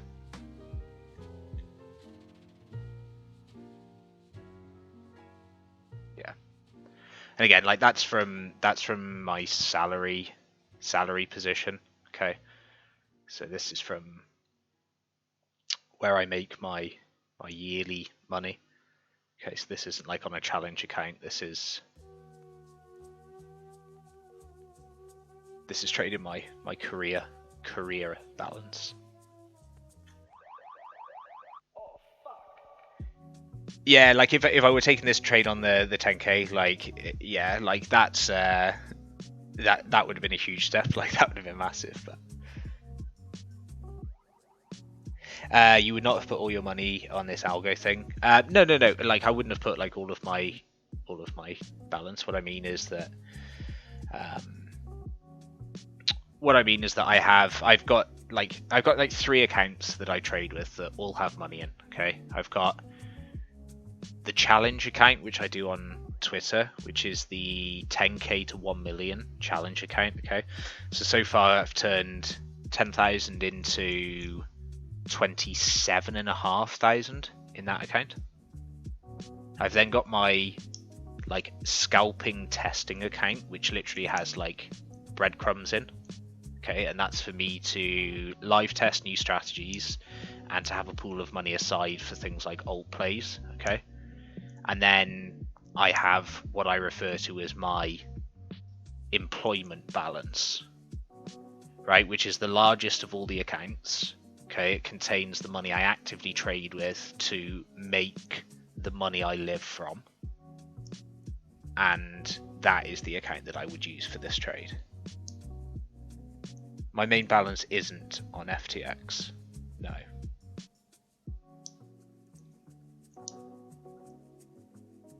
How much percentage of your gains do you give yourself as a salary? It really depends. It really depends.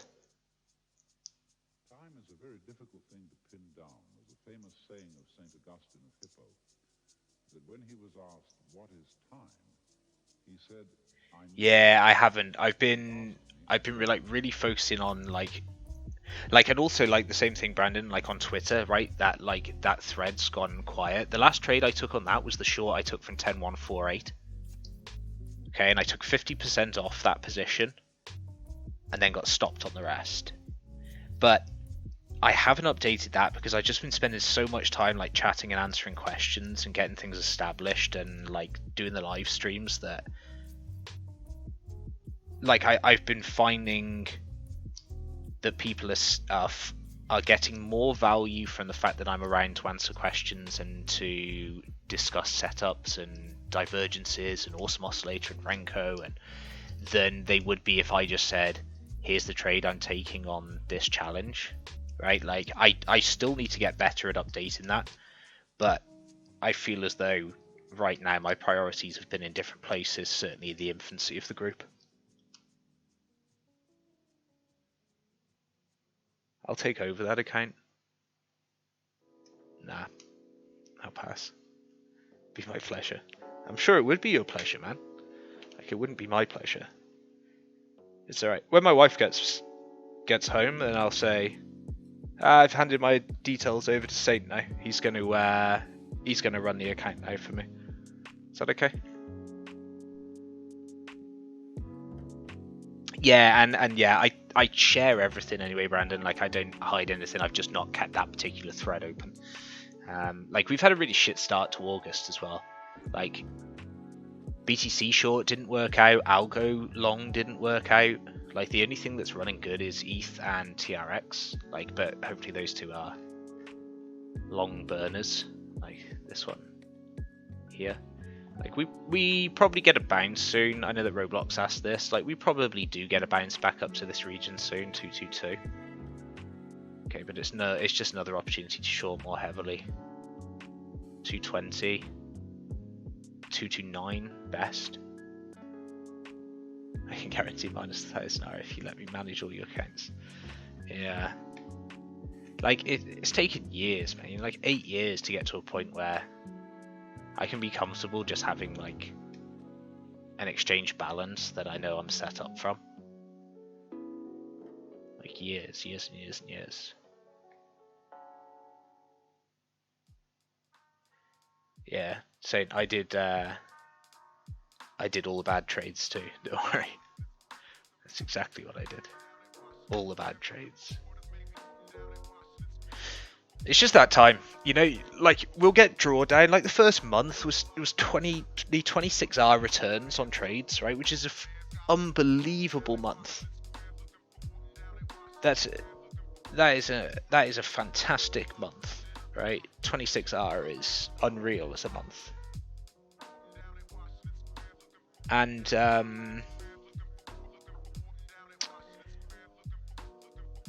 like now we're just gonna get some drawdown. You know, now there's just gonna be drawdown. So I can't win everything, and I may lose the first 5-6 trades of this month, but you know my running total is still 26R. I'll take that, and then we'll see how the other trades develop.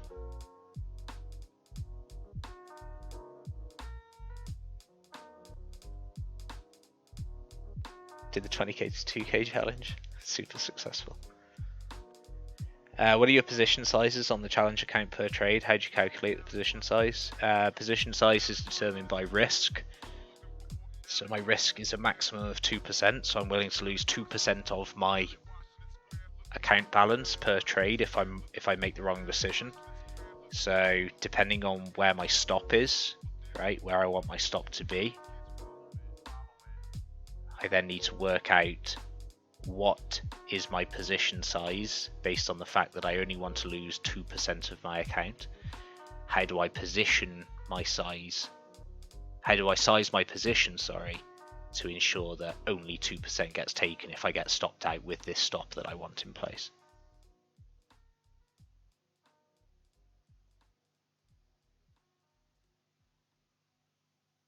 Why don't you like Forex? It's just like I traded Forex for ages. Like we had this conversation. Like it's just prefer the volatility in crypto. I just prefer I feel more in line with crypto. I feel like I have a better read of the market, and you know, like hand on heart, it's an easier market to trade. Like crypto is an easier market to trade than commodities or anything else. Yeah, you got it, Connor.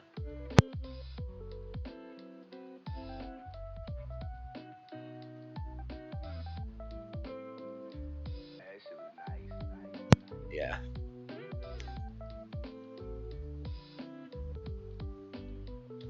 Before crypto, what market did you trade? For how long? What was the strategy then? How did you evolve? Well, it's always been like Forex or commodities largely. So like I was a big gold trader. Really enjoy gold. The strategy when I first started was look at a chart, right? Think I know what I'm doing. Take a 50% chance it's going to go up or down, and then place a trade. Right, so convince myself that it's going to go one way or the other. Make a trade. That's it. And then when I really started to like research more and find out more about trading, so you're talking like almost 10 years ago, then that's when I started to expand on strategies. First thing I really got interested in was the moving averages, because it was so simple but it was so effective. So moving averages were a really big thing at the start. And then I started to read a lot of Wyckoff literature, because I was really obsessed by volume. I still am. Like volume was like my passion. So I loved assessing volume. Like whenever I was scalping, because I started off as what I would term as a scalper, right? Because I thought that was the idea of going in, making some money in 5 minutes, and like that's it. was super attractive to me. I was like, that's the way I want to trade, you know. And then when I used to see these big spikes in volume, I used to wonder, you know, like what causes that? What is the like symmetry between these? And just fell upon Wyckoff. That was it. So I've been through so much stuff, but like at the start it was all gambling and chance, and like I was basically using it like a sports, like a bookmaker, right? Like it was just to match my gamble up with whatever was happening on the chart, and then like a little bit like a sports match, I could see that happening in the chart, so then I could sit there for the next 10 minutes like I was watching a sports match and watch if it was going up or down.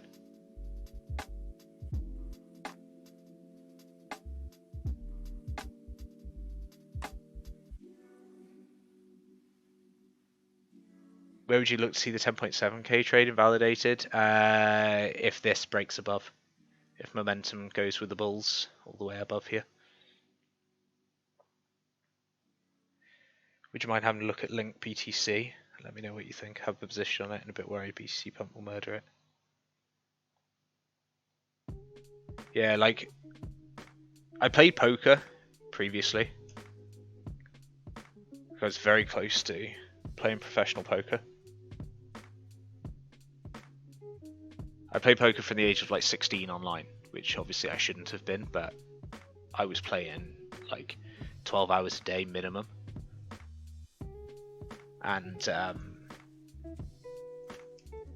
then started to get interested in trading. But I was going to drop out of university and just play poker full time.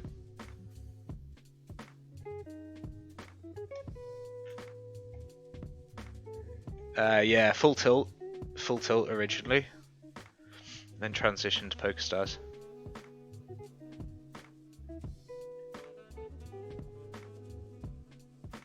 Yeah, Brandon, I don't like this at all, man. Like, your hope is that this holds, okay? If BTC goes, this is coming down. It's coming down to 1700s. There's maybe one chance here, but this doesn't look good at all, man.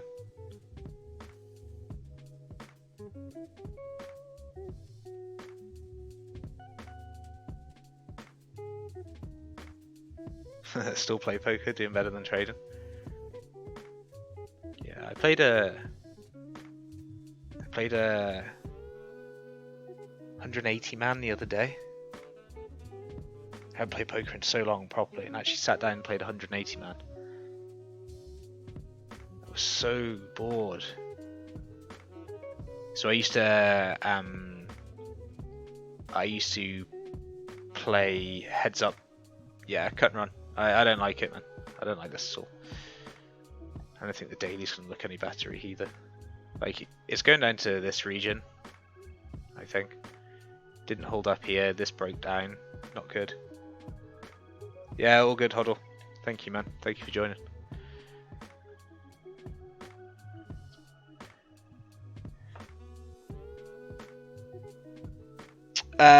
Yeah, it wasn't S&G. It was just weirdly, it was just a tournament that had 180 entrants.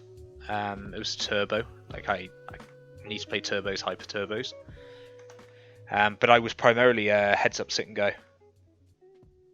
I was primarily a heads up, sit and go player. So hyper turbo, heads up, sit and goes, and like 6 screen.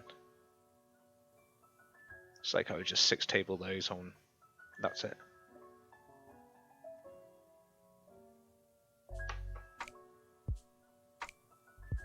Spin and goes, yeah. Stars lottery.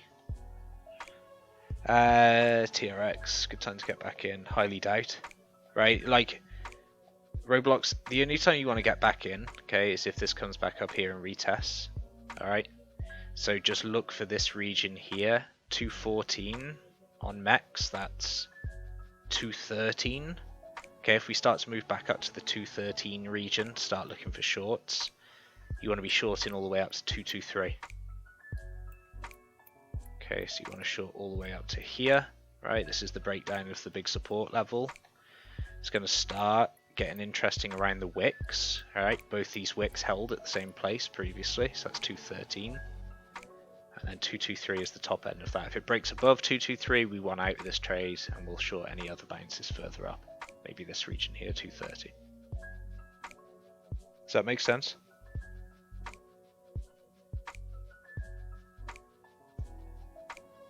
Brandon as well, man. Like, I had a member contact me to say, should I cut this algo trade, right? And that was yesterday morning. And I cut my algo trade. My trade obviously was stopped out, and I said, listen, man, like, we've just broken the low. There's been no recovery back to try and reclaim that low. Like, don't stay in this position without a stop loss. Right? So, like, we've got to kind of swallow it and just close the position at a loss. And then obviously algo does 60% after I give that advice. So, your best advice now that I've said that to you may just be like doubling up on Link instead and just wait for a 60% pump.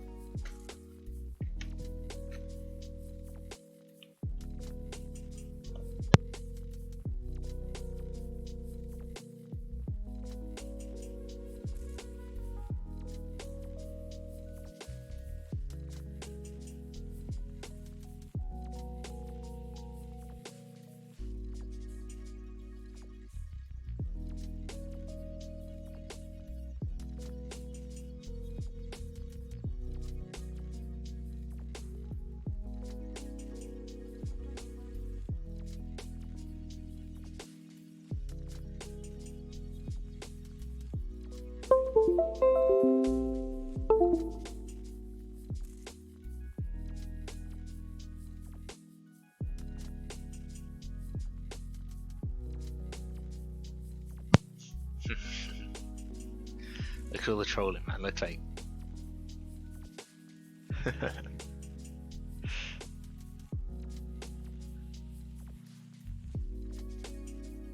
yeah, like just there's nothing I can say. Advise members to go all in on Link after it breaks support. I mean, if I'm telling you to close your position, right? Like, if we're gonna start using, like, I may become the meme counter trader, right? So, like, let's mark off Link, okay?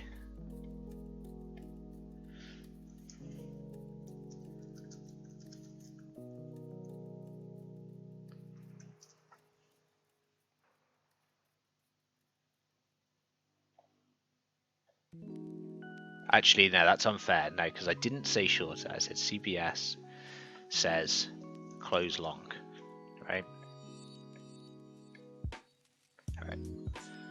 So I'm just going to leave this in here, okay? And then I'll come back and check this in after the weekend and see what happened. If we see price go this way, right, I'm going to start using myself as counter indicators. So anything I say on stream, I'll mark. I'll share those in a counter trading channel, and then we can all just take opposite positions.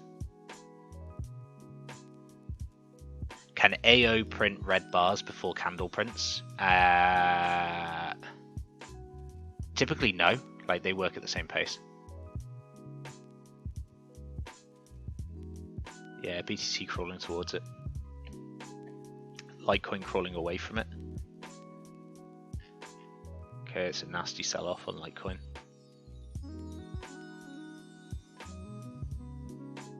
But then Litecoin's ahead anyway. Litecoin had a stronger up move, so the fact it's struggling doesn't surprise me too much. Same with BCH. Okay, struggling as well. There's not major red flags here. It's just BTC sapping strength.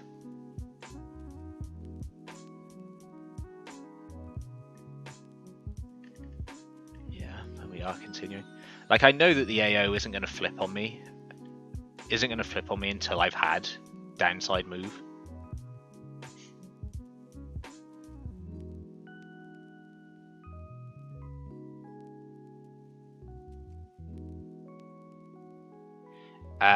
No, I'm actually long ETH on FTX.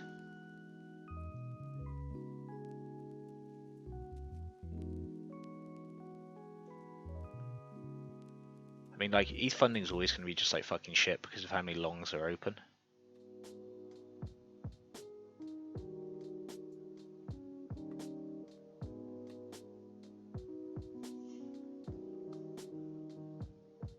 Yeah.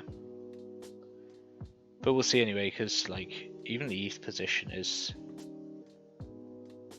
going to come under fire potentially soon.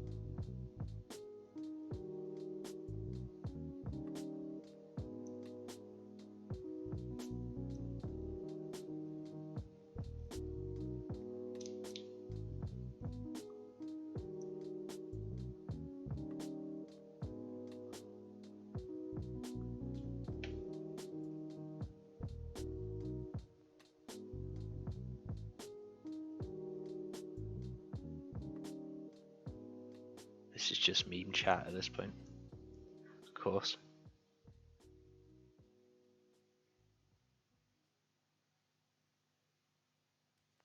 Whiny trader moderator. Honestly, Saint, like, well, I was gonna ban Saint the other day for all the trash talk, and somehow he escaped. Right? Like, I don't know how that happened. I'm sure I remember banning him. And like, this is just adding fuel to that fire.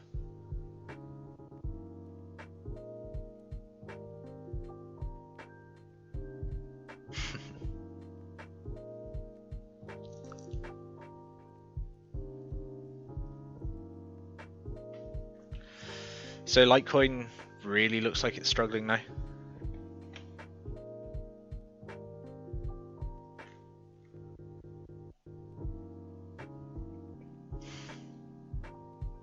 This region has to hold, otherwise it's 92.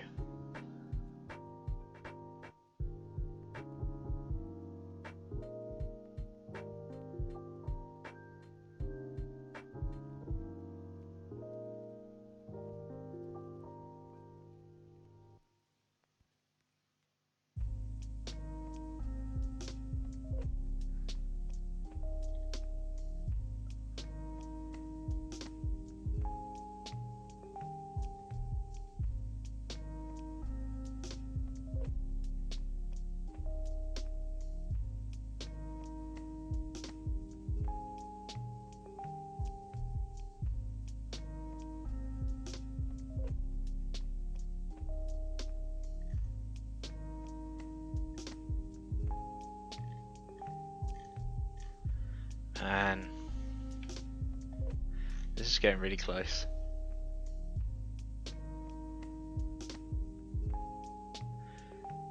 How painful is it, right, if we do this move?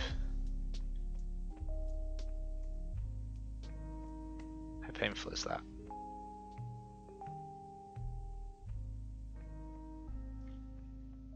That is a very painful play.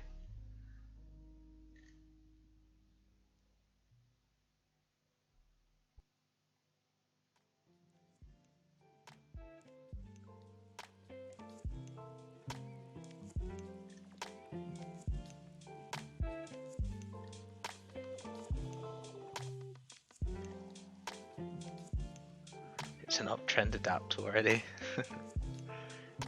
Yeah, like I'll adapt when there's an opportunity to long this. Like, there's no opportunity to long this right now.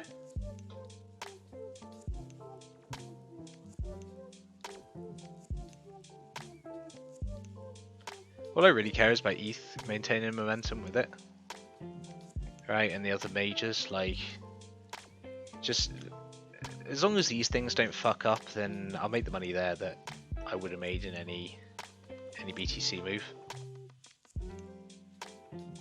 How's XRP doing? Yeah, like, this is trash. This is absolute trash. Like, I'm shorting this shit to 25 cents. Just break that, retest this, right? And I'm full account cross in here. Straight down 25 cents. Right down here. Just need to retest this zone. 31, breakdown.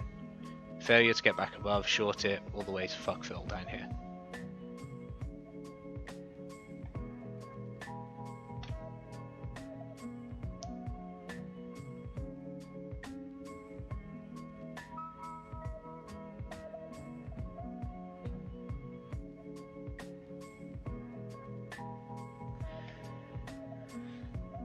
Yeah, Paul, like on the stream last night, I chatted about the potential for the sort of bearish crusade to not be over just yet.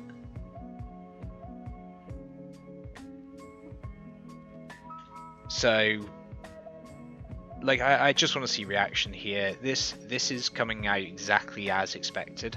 Okay, my entry isn't going to be until 10.5, I wouldn't have thought, by the time this prints the way I'd want it to. But I will keep monitoring this, and as I said, I will short it regardless. I don't care what this trend is doing. This says short. I'll have to short. BCH pump hasn't even started yet. Hopefully we'll catch up. Yeah. Yeah, I would hope so.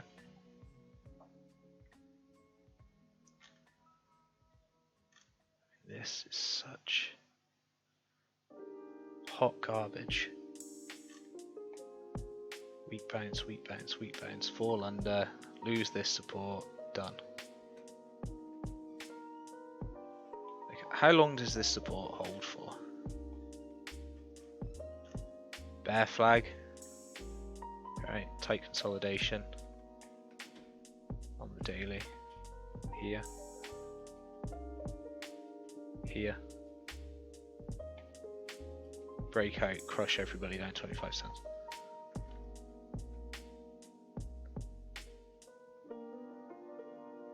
It's gonna paint a fourth bearish div. Yeah, it could do.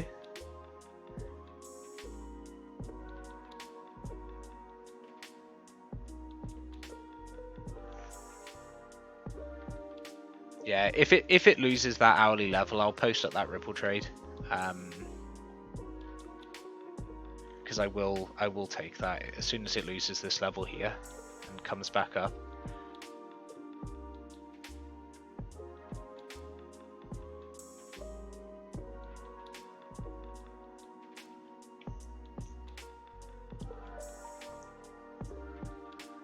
Still diverging, still moving towards resistance. Still have to short.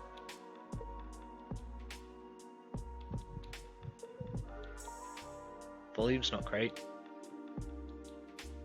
Giant short squeeze.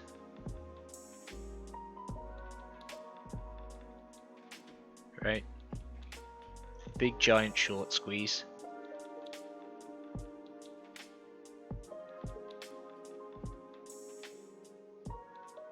All bulls gone soon. Look at the weekly. Yeah, it's fine. What are you going to do when the weekly closes down here? What are you doing the weekly closes at 8.5? That's going to look gross then.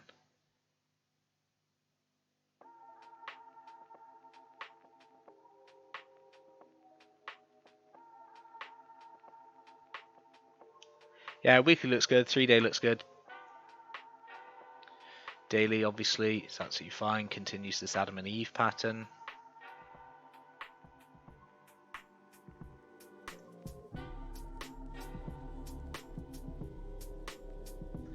Yeah, I think like open interest is something to be aware of, but like I'm not actively doing anything with that information apart from being aware of it.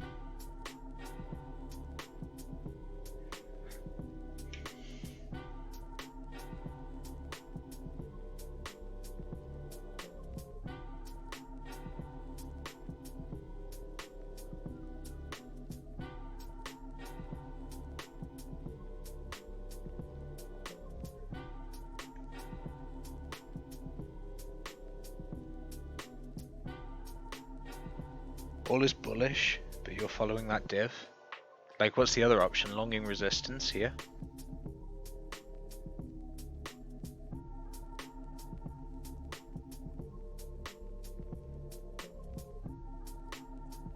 Like, my other option is long resistance on a move that's already overextended. Right, big overextended up move. Right into resistance. Or scalp short on a divergence that I know is a play that works out.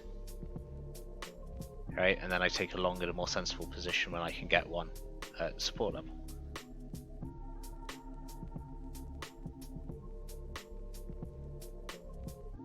Yeah, we shorted support on Tron as well, but that one worked out. So that's a play. If there's a bearish div at resistance, then, I mean, there's something wrong if you're not shorting that. But also, like, that's if this confirms. Yeah, there's still every chance that this doesn't confirm, but it still doesn't mean that I can long it.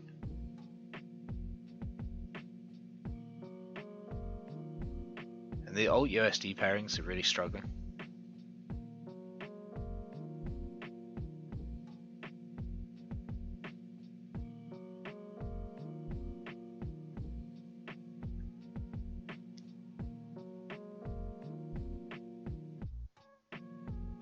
Like I'd like 10.2.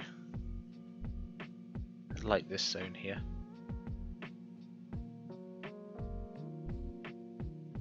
Okay. Get rid of this shit now. I'd like 10.2 region.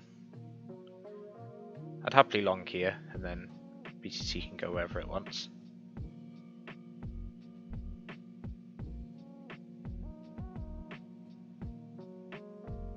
Yeah, and of course BTC dominance is going for the highs again, but again, you're just not going to longly blind into an uptrend.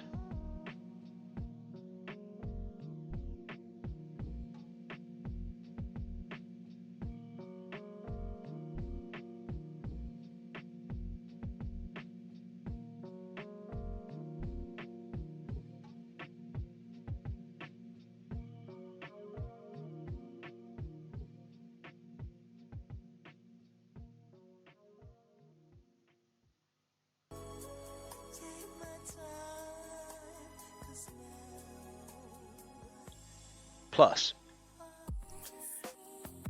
if BTC does rip, then short ripple to the ground.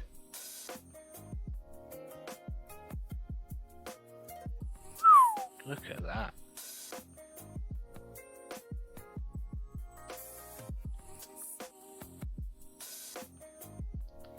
Maybe BTC does rip. Maybe it just completely rips and ripple's done. But I short this.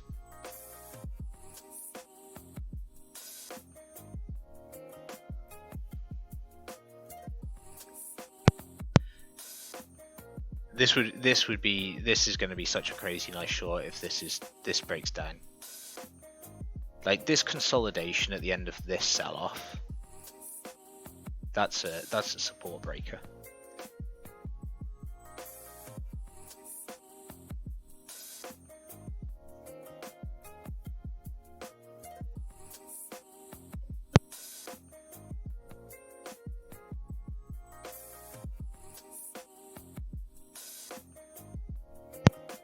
Yeah, I think that's something just to be aware of with something like XRP.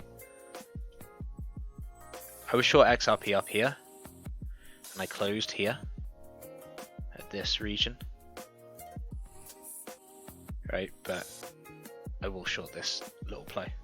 I mean, that's if this little play even happens. If we consider that this diagonal could actually be a thing, okay, against the weekly support, then this little bounce we may or may not get. The other option is what happens on a break of this. Do we see wicks like this? Right, and if we get a 4-hour close outside of this, are we comfortable in shorting that immediately with a 4-hour close outside? Right, so we get a break like this straight down. Okay, if that happens and the candle closes here, are we comfortable shorting from there? Okay, given that the downside potential could be 25 cents, 28 cents, somewhere there, right? Or do we wait for a tiny retest here in order to short here with the same target in mind? Like, I think based on this bottom diagonal and interaction with this line and outside of this line, okay, I think I'm short in any close. Regardless of, I don't need to see a retest to the edge of this.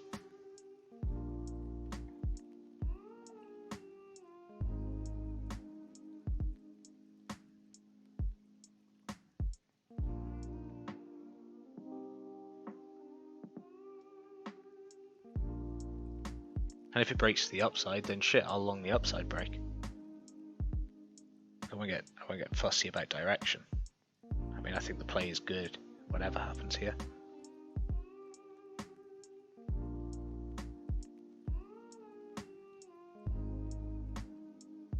Like, that is a pretty clean consolidation.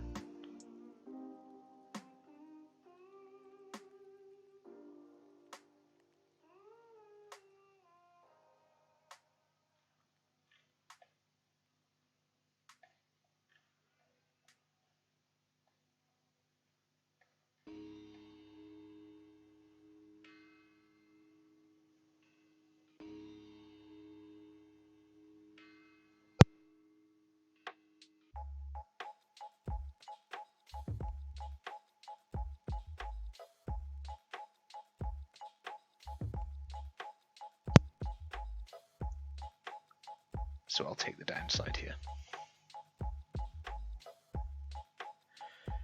ETH still looking okay. BCH not looking fresh. Litecoin recovering. Bitcoin continuing to push 10.7. Still extended. Still not broken this. Okay. ETH really going. Painting back above here would be really positive, especially with the AO flip. So if we flip this AO back and get the momentum bullish again, we could ride.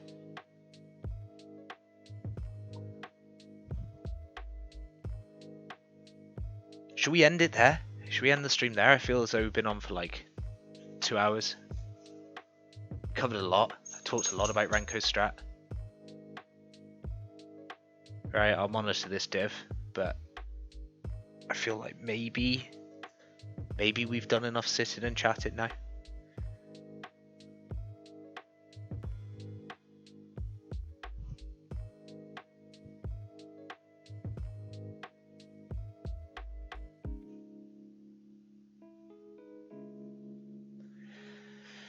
Yeah, man, all good. You too. I'm gonna go out for some food and some drinks in a bit, and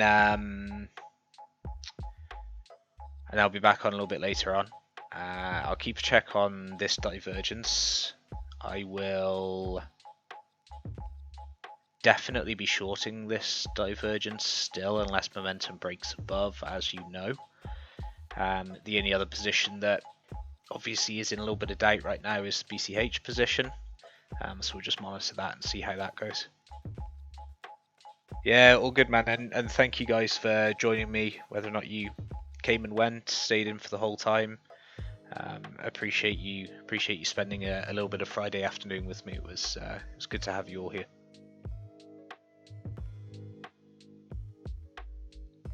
Right, take care, guys, and I'll chat to you a little later on.